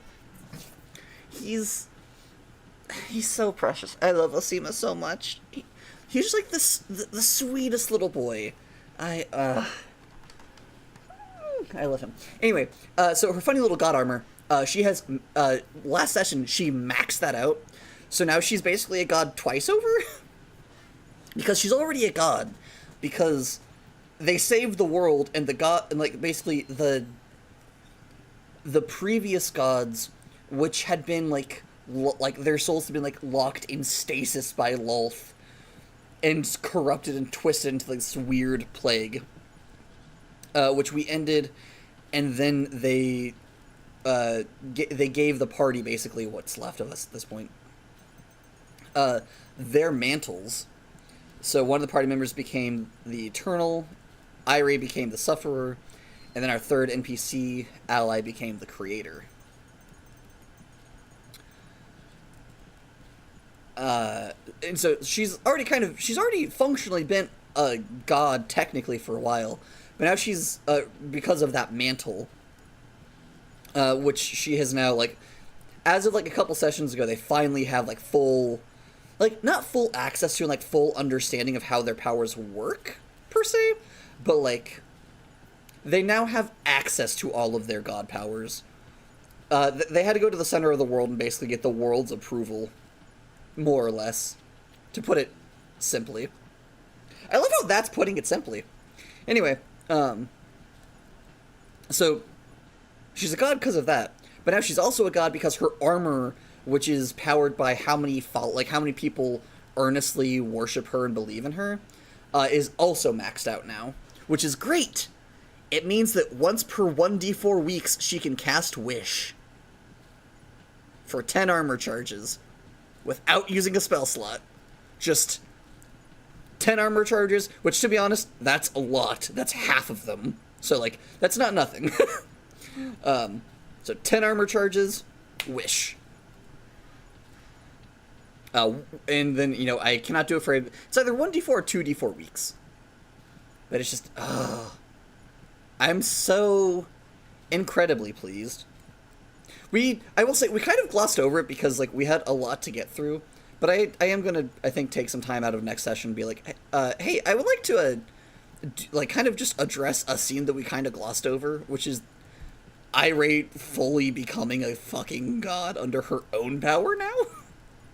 Because, like, yeah, she has, like, she has the mantle of the sufferer or whatever. But now she's also been deified just by, like, her own people. And that feels significant. That feels very significant to me, at least. But yeah, so we're going to go, once, you know, next session, we're going to leave to go to, Irae's hometown, which is basically going to be, like, a zombie survival experience, because it's currently overrun by fucked up undead that Lolth has created. And then once we've taken care of that, / gotten to, like, the heart of Lolth's power, we're going to planeswalk to, the outskirts of Lolth's domain and try to see if we can recruit some of her kids to fight her with us. And then we're gonna fight Lolth. Oh. Fuck, I'm so excited, but also so nervous.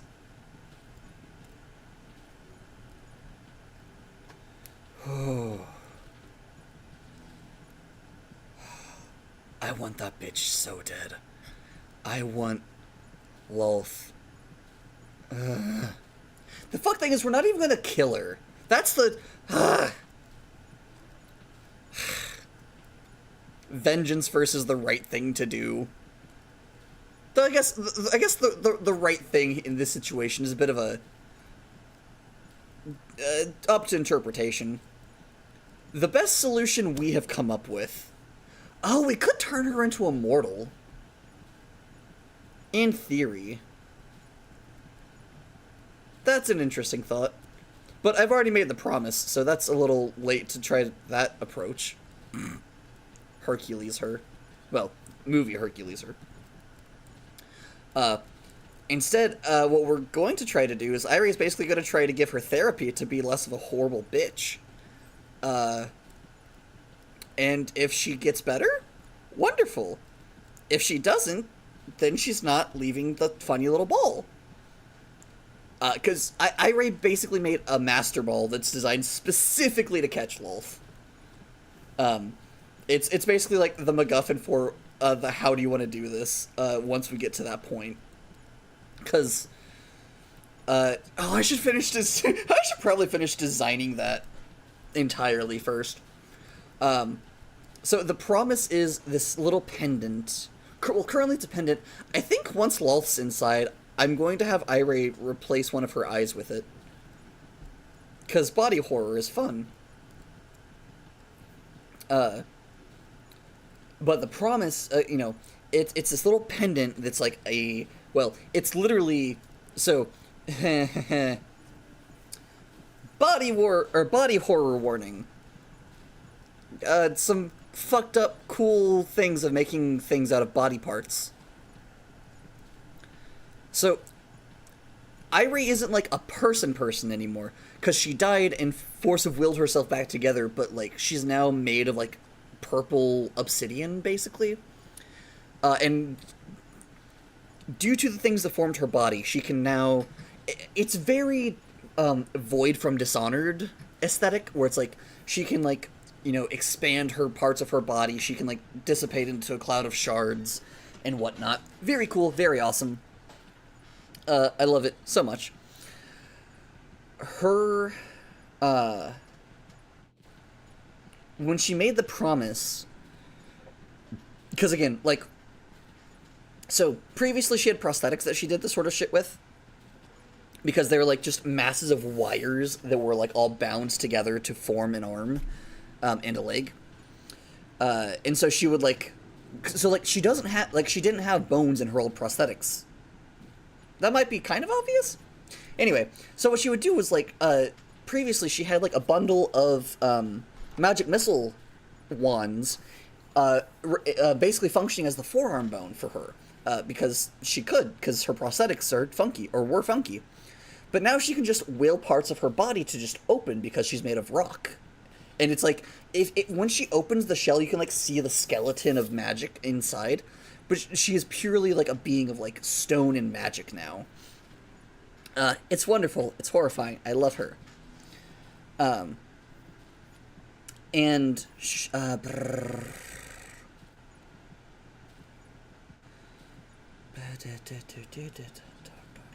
oh, so whenever she made the promise, she just like willed her head to just kind of like unravel and turn into shards. Because again, she doesn't have like a brain or like a nervous system. It's all just willpower and raw magic. So she just like willed part of her head to just like dissipate into shards, reach in and just like picked up her eyeball, or like rather the gemstone that is her eye, and use that for the crafting of this magical artifact, because she wants it to be very hard to separate the artifact from her, and also for her to lose track of this artifact, because it's kind of a big deal. It is literally artifact of trap, the worst possible entity you can possibly imagine in it, until she stops trying to be horrible and hurt people. But like, so she placed her eye down, and then like as it was enchanted, it expanded, and so now it's like, you know, it's honestly might not be that much larger, truth be told, because an eye. Anyway, but like it got a little bit bigger, and then she like did some funny magic with it, and there's now like, strictly speaking, there are two parts of the defense system, but there's the Mother's Will and the Mother's Wrath, is what I believe they're called. The Mother's Will is the gemstone, which used to be her eye, and that kind of like holds, air quotes, the pocket dimension that Lolth is going to get banished into. It also, so her eyes have 8 pupils, because I'm a dirty homestuck, but so she's like, her eyes are like these amethyst orbs, basically, that have 8 pupils in them, a central one, then the others are around it. And so the promise also has like one, like it has 8 dots on the surface. I believe in the promise they're actually like stones, they're actually jaspers. However, each different gem within that has a different,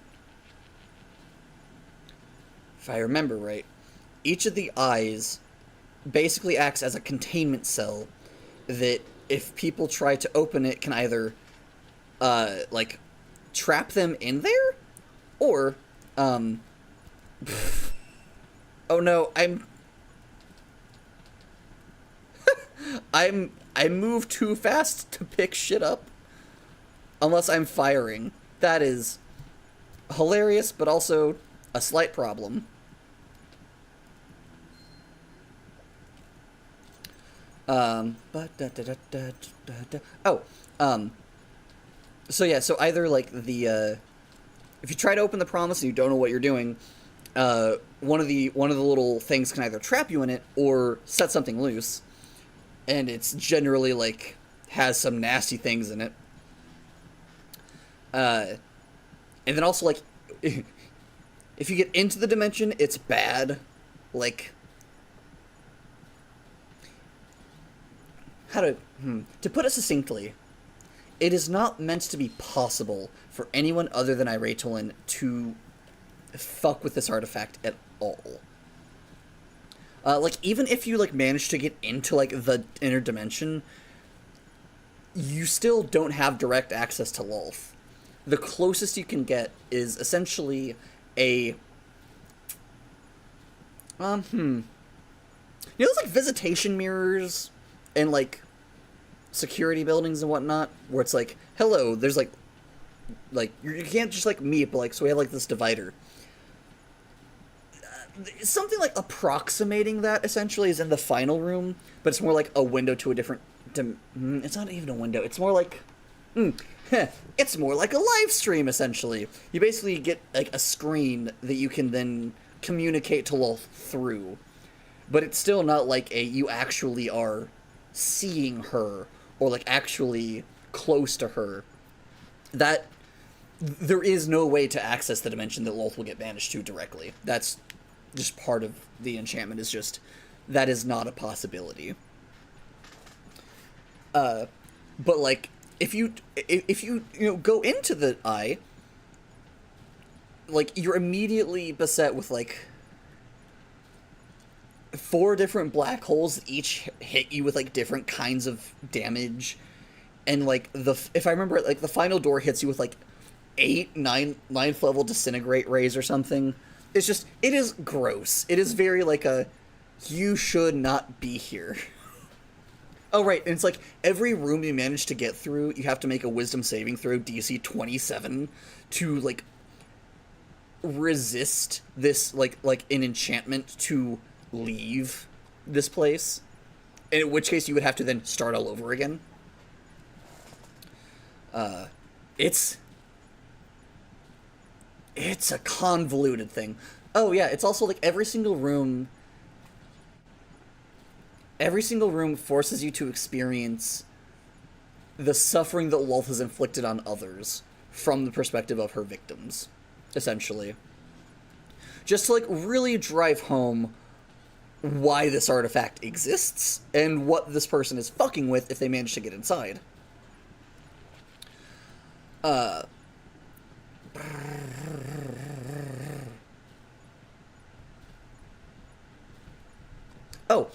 And then, so that's, like, roughly all I can remember offhand of what's in, like, the defenses in the ball. And then there's the Mother's Wrath, which is the Scorpion. The Scorpion has 72 different defense mechanisms in it, if I recall correct. Because it's one for each... Because there's a silver scorpion that's wrapped around the ball. And every single segment on the Scorpion's body is a different defense is a different layer of defense. And so essentially, you have to get through all of that to even try to get into the ball. It's gross. It is over the top. It is unnecessary. But it is the it is... This artifact is meant to contain Lolth until she genuinely changes her ways and decides that she's not going to, like, be, like, not try to, like, manipulate people every fucking possible opportunity. So, it's not fair, but it's also not meant to be. Interesting. So, okay, that's kind of funny. My oh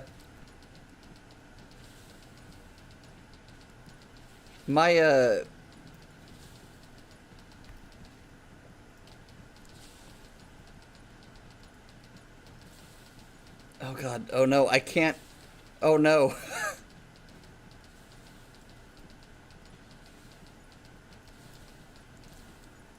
Okay. It's like, I can't stop firing.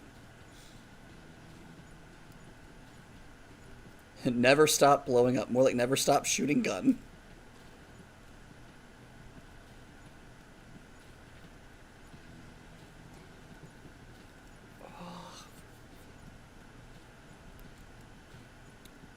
More succinctly, I have often described the promise as being... So the promise is like, what if someone saw the Tomb of Horrors and said, that's not dangerous enough. That's too easy to get through for what I'm wanting to keep safe. So now that I think about it, I might draw some inspiration from Tomb of Horrors for some of the defenses inside the gem. As like, I don't know. Think kind of like ye old traditional, like, big, just, you know, the walls what squish you real good.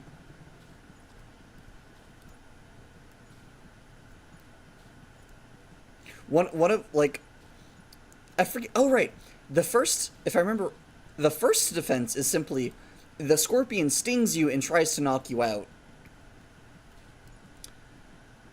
The second defense is it casts maze on you, but it just, it's like an altered maze.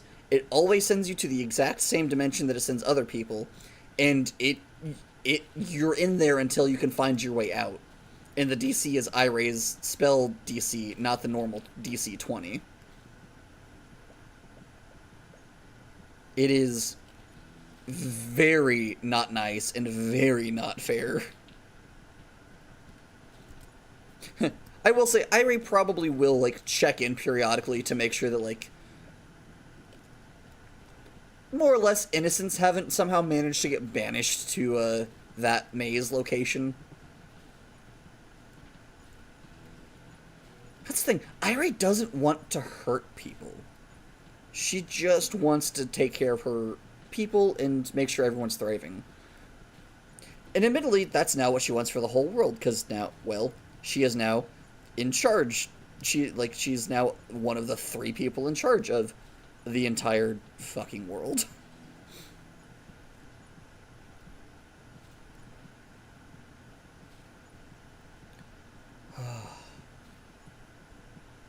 I have lots of thoughts about my storytelling.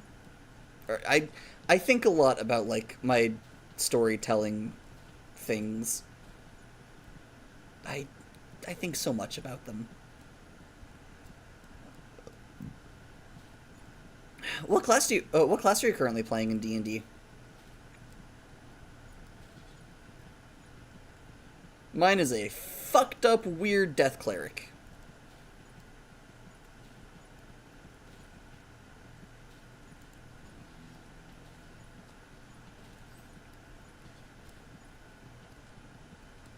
God, I've not seen frame rate this bad since, like, 2012.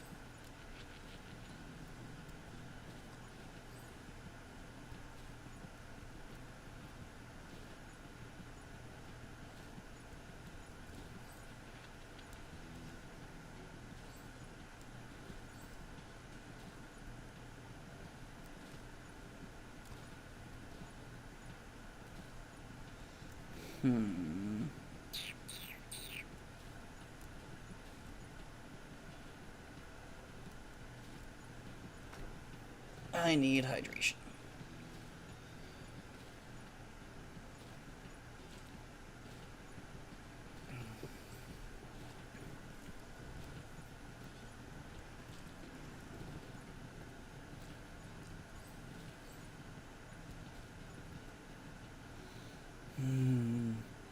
God, what to talk about next?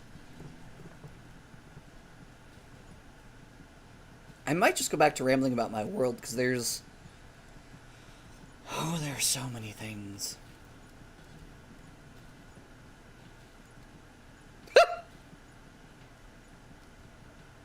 Huh. That's really fair and kind of really hilarious, because polar opposite. Oh, nice! That's impressive.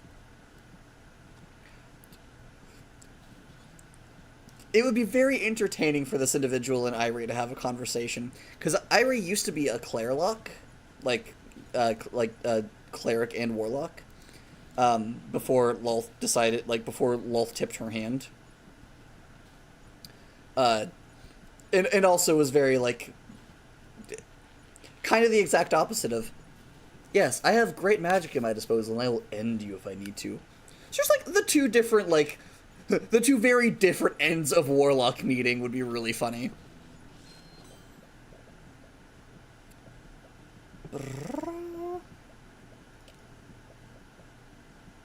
Alright, because Stalwart Shield reduces it every single time by some.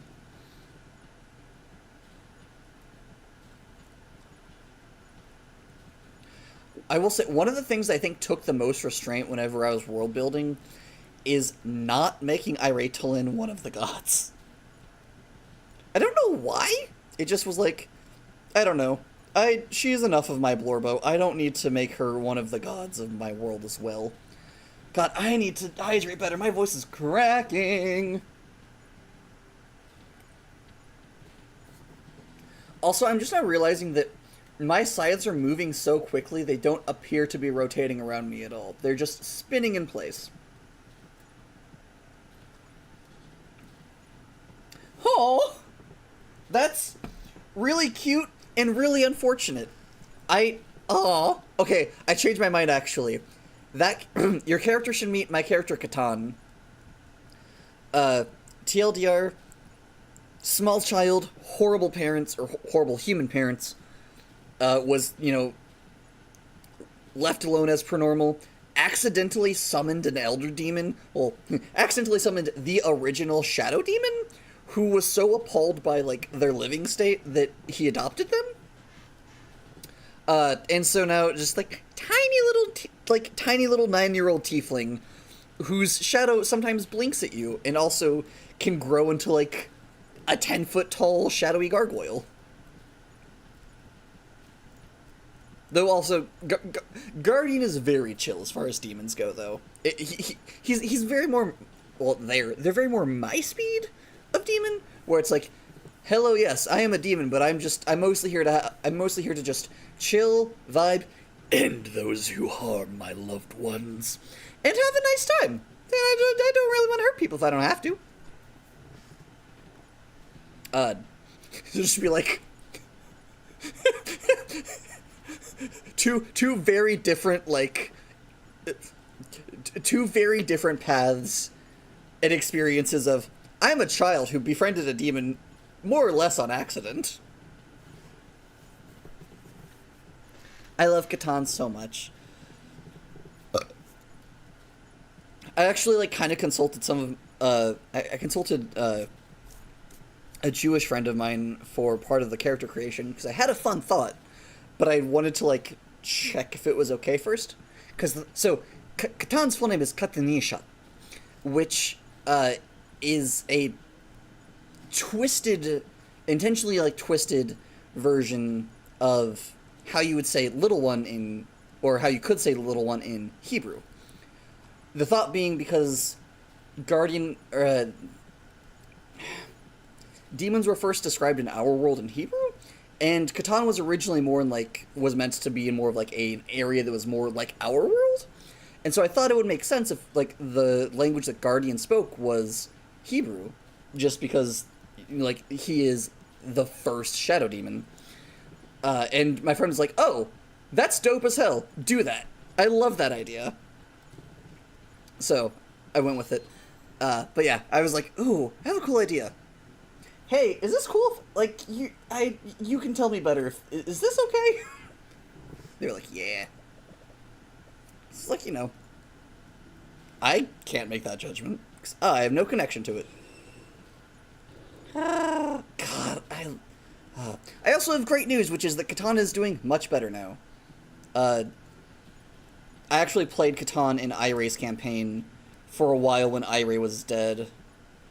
And then, due to shenanigans involving a deck of many things, and Catan being a child who doesn't understand things like nuance, Catan got some wishes and used the wishes to bring Iray back. Not really understanding what they were doing.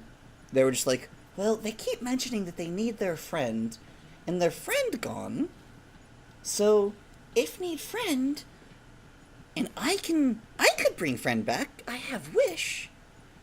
I'll do this. And wished. It was, interesting and kind of a nightmare, because she came back as, a Drider, because that's what Lolth had done to her. But then she got better.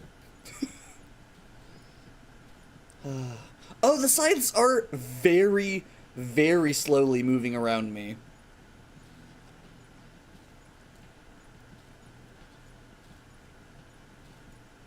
Oh.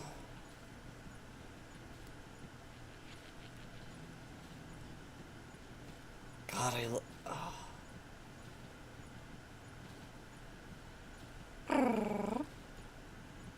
What level are you all playing at currently? These damage numbers are just outright obtuse. 1, 2, 3, 4, 5. One damage tick is doing 1,613,289 damage. That's not even the highest number I've seen in this game.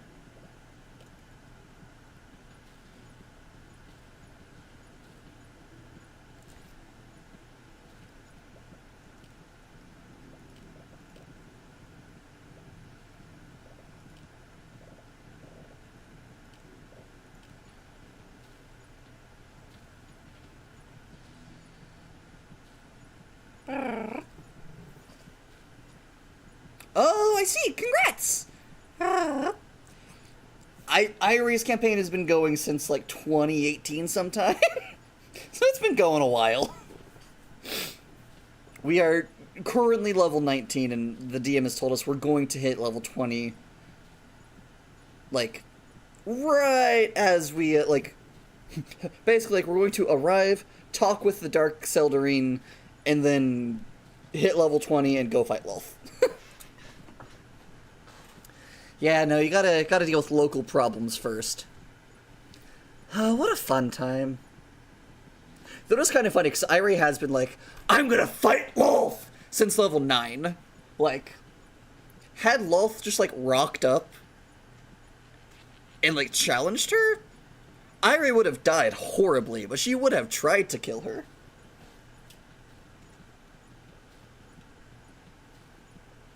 One thing I personally take great satisfaction is that we were doing research on Lolth to, like, figure out, like, okay, what should we bring to fight this bitch?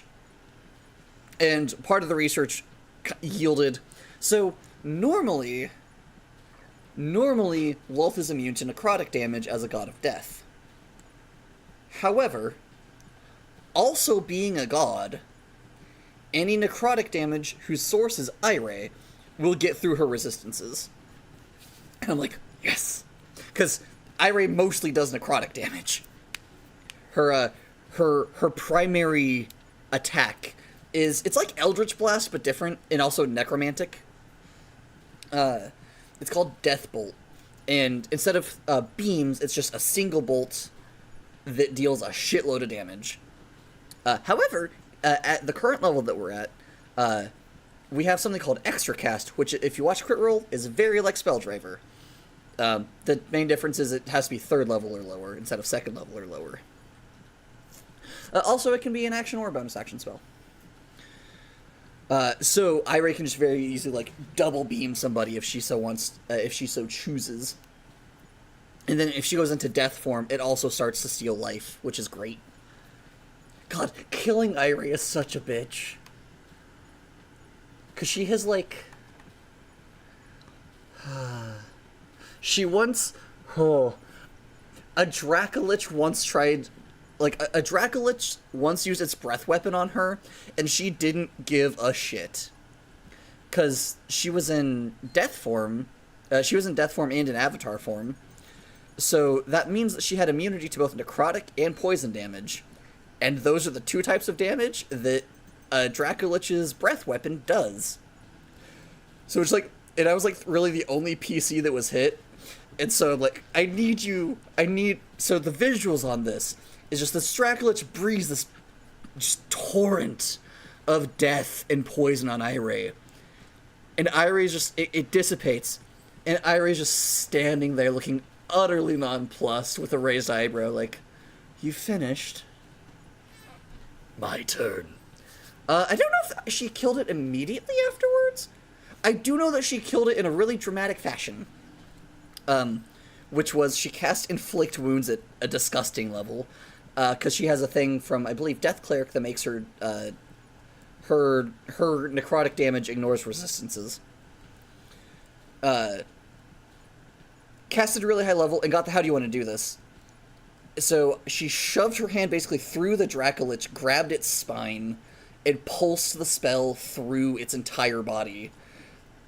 And then because we knew the Lich, like, we knew who the Dracolich used to be, and so I specifically, like, described, like, setting his soul free from, like, the weird trapped thing that had been done to him to keep his soul bound to this body. But just the rest of the Dracolich just disintegrated and just left Ira holding this, like, massive spine. It was very fun. She did technically take a single point of damage from the Dracolich breath, and it was just from the sheer force of air displacement. It was like a single point of bludgeoning.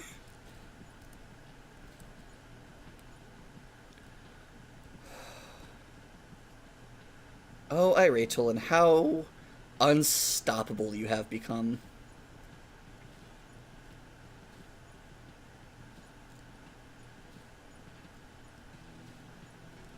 Nice to see that my teleporting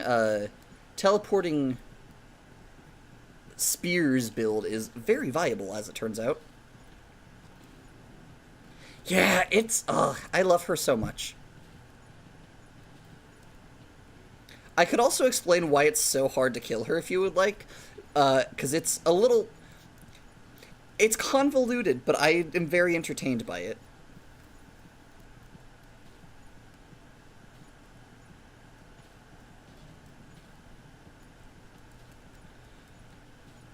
Let's see. Alrighty. So one of the fun things about Death Form is that while she's in Death Form, she's immune to the unconscious condition, which means you can't knock her out. She can still be killed. If you hit her with an attack, she does still take death saves. If she, like, would be if she's at 0 hit points, she does take death saving fails if you hit her. However, you have to get her to 0 hit points first, and that's a bitch. Because she has, like, 150 some odd hit points, and then she has basically a permanent death ward on, thanks to her being a weird statue. Because one of the things that makes up her body is a magical tattoo that basically gave her necrotic resistance and a death ward like effect. So now she just always has Death Ward active, unless it has been triggered, in which case it can easily be restored by casting Death Ward again, or taking a short or long rest. Then she also has a custom feat that we designed called Soul Mage, based off of the Soul Drinker from Pathfinder, which essentially means she has a pool of points that she can use called Soul Points, and the initial cost is 2 points, and it goes up by 1 every time you use it. But she can basically, if she would drop to 0 hit points, she can choose to instead go, actually no, spend some soul points and go to 1 hit point instead, which is fun. Her soul pool is equal to her casting level, which is 19 going to be 20. And you get soul points anytime you use some sort of, like, life-stealing effect that's, like, magical. If you manage to steal enough life, you get a soul point from that experience. So, what this does for us is the fact that, kind of like, so, has Death Ward, then has 19 points of soul points to go through, that she can use a lot of times. I forget how many. But wait, there's more. Whenever she's in Death Form, one of the effects of being in death form is the fact that her her death bolt steals health, which sucks for the enemies for a couple of reasons. One, it means that she has currently 4d10 on which to roll a 6 or higher, and if she rolls a 6 or higher on any of those d4 or any of those d10, she gets a soul point. You only get, no matter how much you steal, you only get 1 point at a time.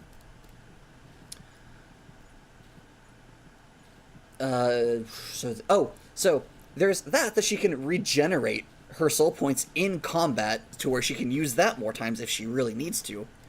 But then there's also the really annoying fact that whenever you go above 0 hit points, your death saving throws reset. So it's literally like, cool, I shoot you, I heal some, and now I'm back at no death saves, failed or made. And just, it is...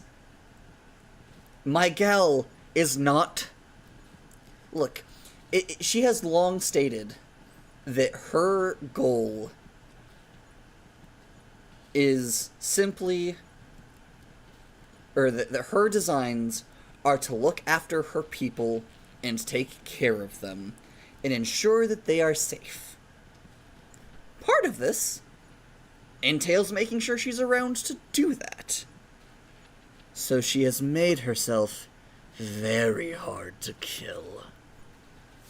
Oh, death form is a concentration effect, technically. However, because I think it's really dumb that you can't use your casting stat to make your concentration checks, my DM allowed a very, very, very simple custom feat called Focused Concentration, which is a very simple effect. The stat you use for concentration spells, or concentration checks, is now your casting stat. Due to various things that she has found and acquired, Ire's charisma is currently 28. So, you have to deal at least 30... Let's see, it's... So, you have to do at least 38 points of damage to have a chance at her failing. Or no, you have to do at least 39 for her to have a chance at you failing. Because her lowest roll is half of 38, which is 19. Well, her lowest roll that isn't a natural 1. Because her bonus to the charisma saving throws is plus 17, baby! She's not designed to be fucked with. She very has the mom energy of like, I don't want to cause a problem, but if you fuck with my kids, I'm going to cause a problem. It just happens to be that she sees her people and now the whole world as her kids. I mean, problem only in the sense of it's a problem for her enemies, truly. But yeah, Ire's a bit... Oh, and also currently, though no one except for, like, her party knows this, she also now has a contingency in her setup to where, like... I need to go look at the specific wording, but, like, if she, like, falls below a certain hit point threshold or, like, something else triggers, it triggers a... It triggers a contingency spell that casts heal on her. An 8th level heal on her. To restore, like, 90 some odd hit points. So, truly just, like, you want to hurt me? How about no?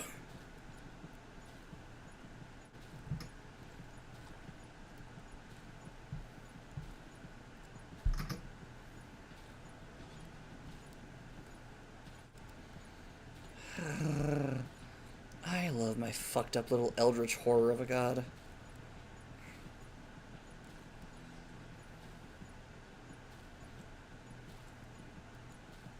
She's so...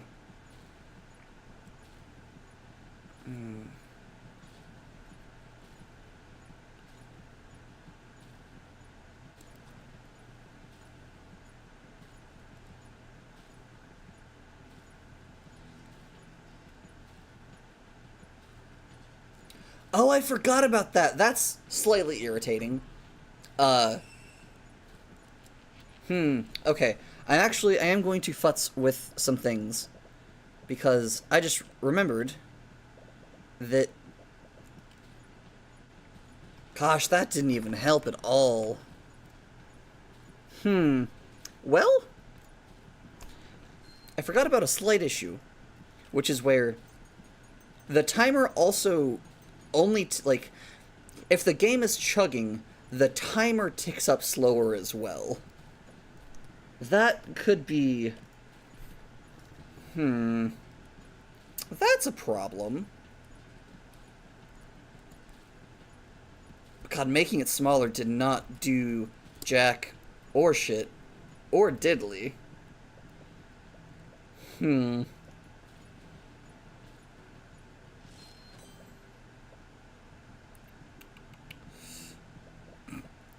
I could make it worse, but I don't really want to.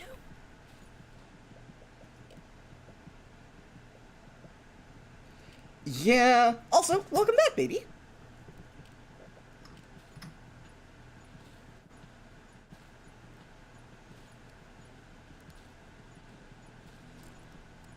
It's very interesting to me how much it's lagging, given the fact that, like, there aren't... Well, okay. I was told, you know, the main source of lag was the XP points, or the XP dots. I think part of it is the stream, like, just the fact that I am streaming. I believe that's part of it. Just because, you know, streaming is resource intensive and whatnot. That's fine. That's expected.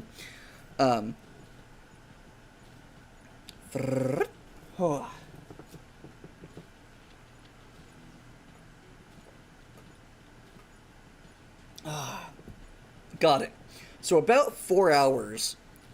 About 4 hours of mostly uninterrupted me just on my bullshit is approximately how long it starts to take before I stop thinking of things to say as quickly as I do normally. Noted. I have a bullshit... Not a bullshit. I have... whatever. It takes about 4 hours to wear me out before I'm no longer just endlessly chatting. Noted. I mean, honestly, okay, though, I mean, even then, truth be told, it's mostly just...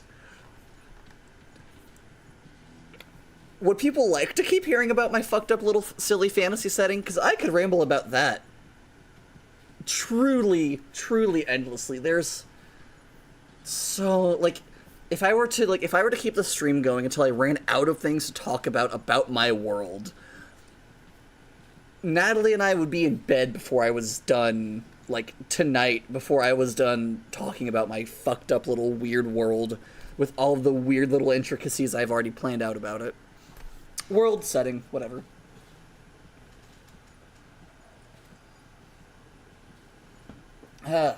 Love Mine, I'm not sure quite when you joined, but I had a long talking about Irie and how hard it is to kill her. Also, roughly laying out all the fucked up details of the promise. It's funny seeing... Oh, wait, I wonder if that would help. I kind of doubt it, but, you know, I'll see. No, stop firing. Stop, thank you. I paused my little preview that I have going on another thing to see if that would help with resources. Don't have... I do have Discord open, but it's not, like, actively doing anything. No, I'll still keep that open in case anyone needs to get a hold of me in an emergency.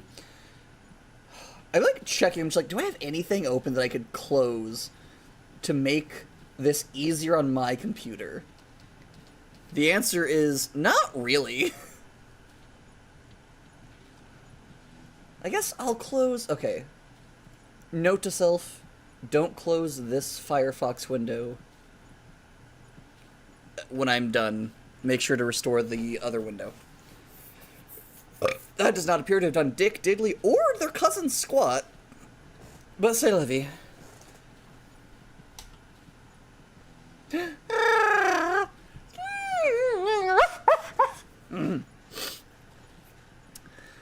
My handsome boy just sent me a very cute text that was just very cute and very silly. And I love my pack so much.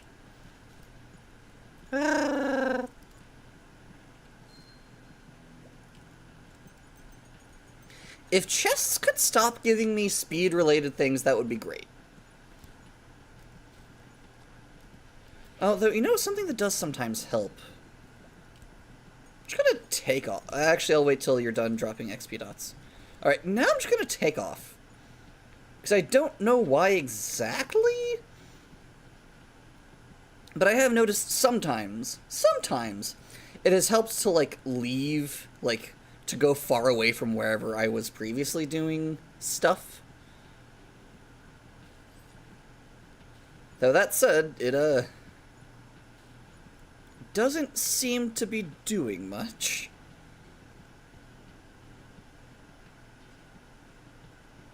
Well, actually, I guess it's doing a little, because my scythes are actually rotating around me instead of just staying in place.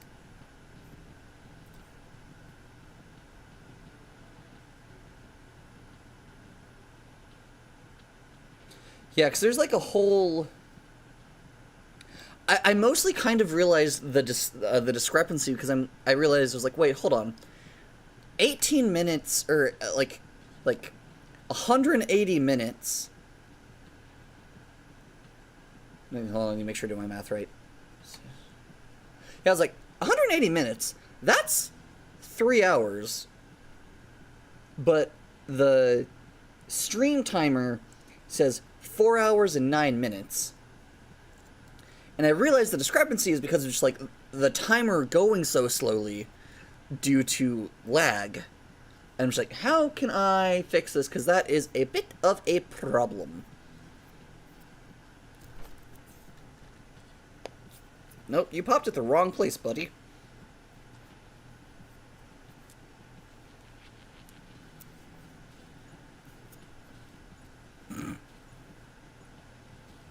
Me trying to pop my thumb because something's wrong, hurts in, like, the middle joint.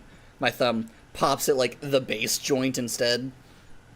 Congratulations, buddy. That's the worst anyone's ever done it. Yeah. Bye, love mine. I'll talk to you later.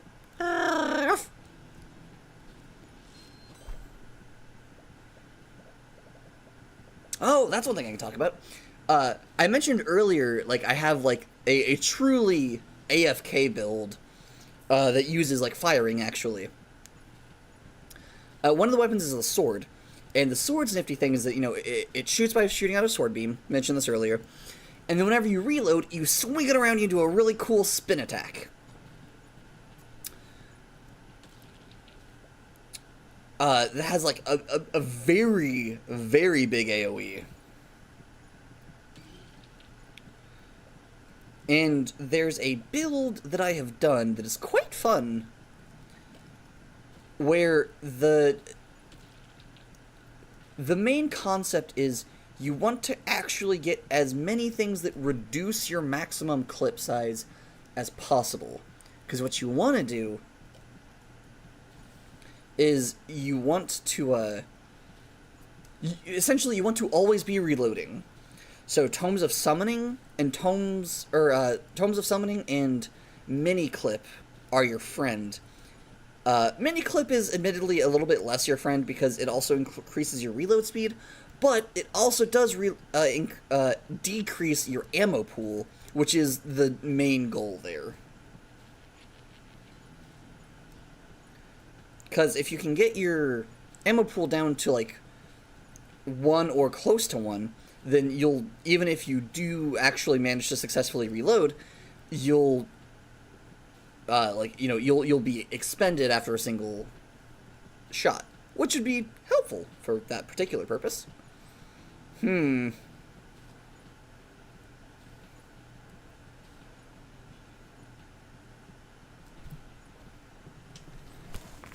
curious. I'm gonna get a little stopwatch action.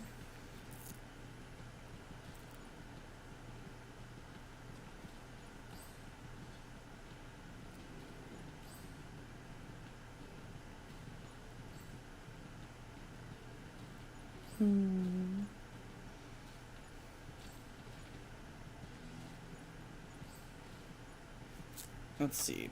Brrr, clock, there you are. Just because, like, I'm curious roughly what the discrepancy is.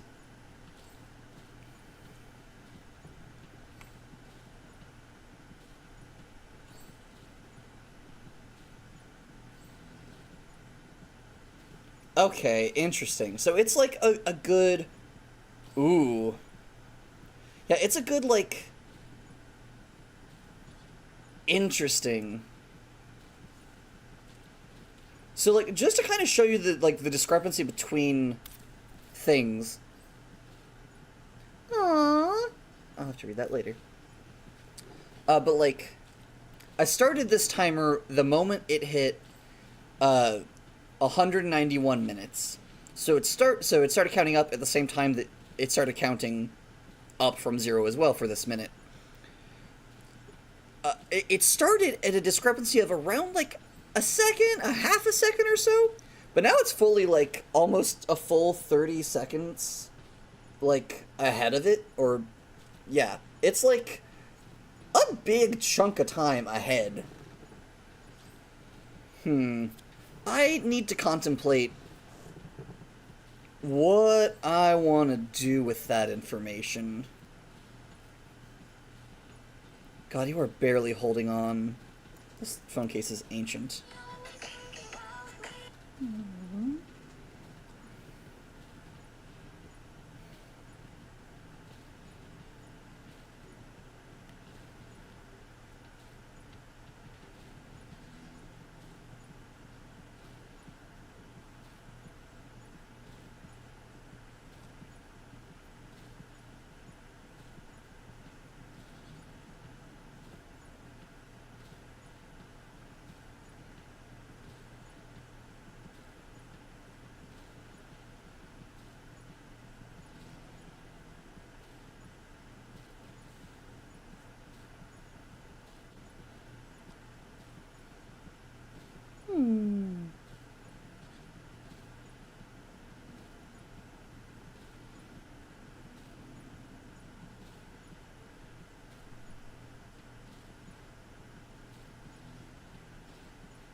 Another one of my packmates being cute as hell. Damn, I'm really torn on what I want to do. Because I do, like, Because, like, I do like the, like, I do want to see if I can do it. I don't know if I can finish this on stream, though, because it is chugging hard. Apparently it cannot handle this and also the stream. Vexing to say the least.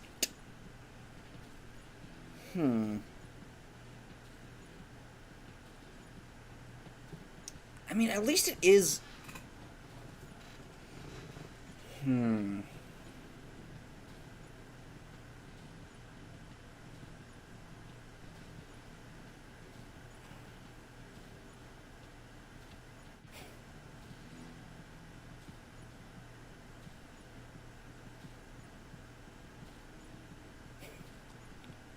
I do love how, like, you don't even see the dots really appear anymore. It's just they're instantly picked up, which is good. That's the goal.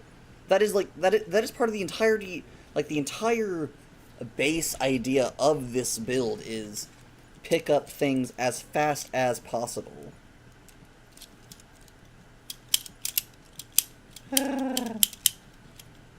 Yeah, let's see how...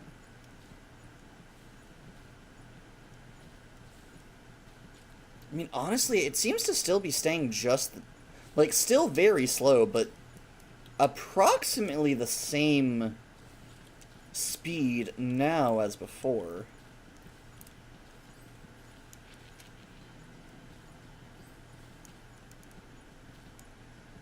I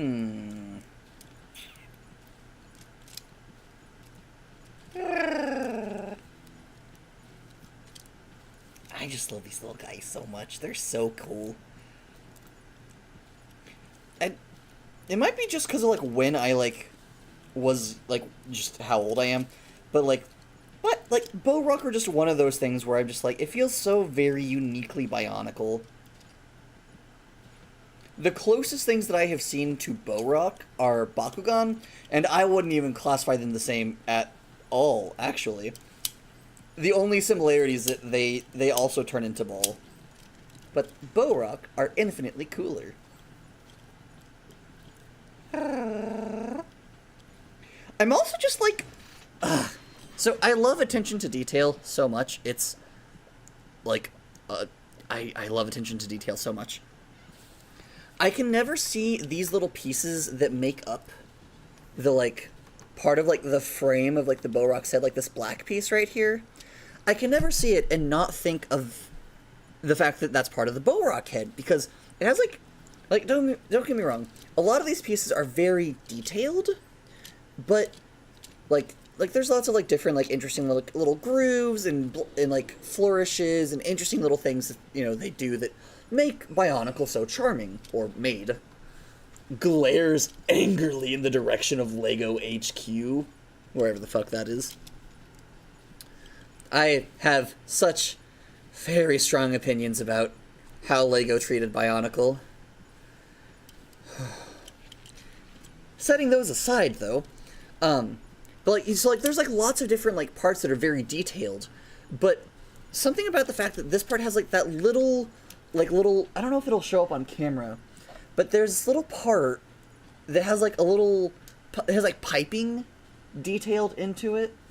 Oh, there we go. Yeah, it looks like, at least on my preview, it shows up pretty decently. But, like, the little piping right there, it's a very specific, intricate detail that doesn't really serve any other function other than decoration. And, like, a lot of other things kind of have, like, a functional purpose to it. Or at least, it feels like it does. Like the transparent forehead plate. That's because normally you could put a little Krana in here, and then have it, like, you know, do its little thing where it's like, bleh.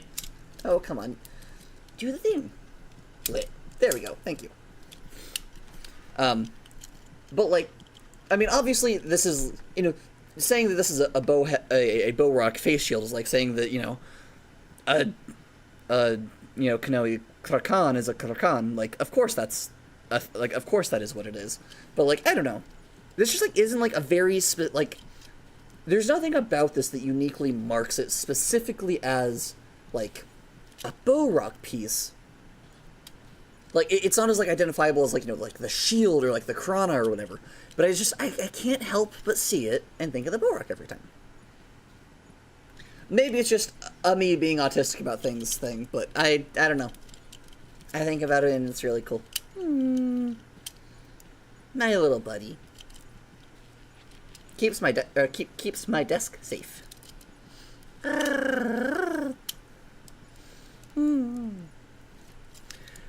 Fun fucked up Bionicle fact time, apparently. For any of you who are, like into Bionicle enough to know what Matoran are, but aren't deep enough into the lore to know where, like, the Bow Rock actually came from, turns out the Bow Rock are actually a very specific kind of Matoran who were just programmed after a certain point in time to evolve into a Bow Rock. It's just a thing that apparently some of them were programmed to do. Just, hello, when you reach 10,000 years old, you're going to turn into a funny metallic bug. Like, sure, that's sure is a thing that is apparently this person's destiny.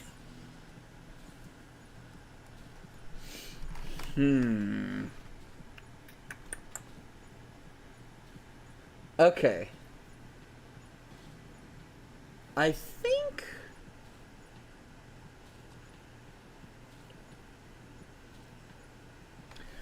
what I'm gonna do... Well, it is slower than actual time. But it is progressing at a fairly consistent rate. I'm debating between if I want to, like, keep this going, even though it's going to be like the time is going to be a very big difference, or if I want to just call the stream and continue it, or if I want to like just cut the run a little short and see how much we get, and then just use that as like a guideline. It's like, okay, so you definitely could, you just need to go a bit longer. I wonder if he would do this if I were recording it.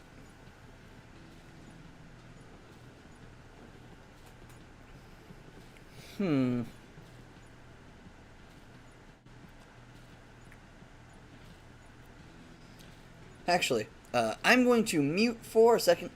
Gonna step away from the desk for a second. Shouldn't be long, but this should be fine.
Okay. I think I know what I would like to do. I think... Okay. I think what I want to do... Yeah, that sounds reasonable and decent. Okay.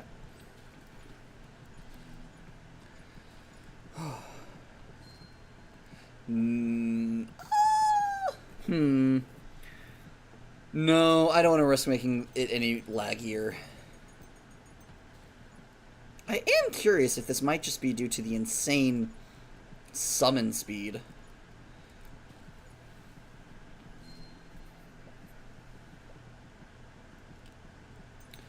But okay, so here's my thought. Chat, I would love for you to, I would love feedback on this idea. So, most of why I have issue with the time being weird is that I can see it and I can notice it. So, my thought is, like, what it, essentially, since I've already been rambling about my world anyway, like, basically opening up, like, Paint, making the game smaller, and then opening up Paint, and just doing some more world building things, like, keeping an eye on the game to make sure I don't die, but, like, letting it, just keeping my eye off of the timer so that I'm not constantly bothered by the fact that the timer isn't going as quickly as it should be, is essentially the goal here. Because it's less that the thing being slow is actually a problem, and more it bothers me because I'm like, that shouldn't be moving so slowly.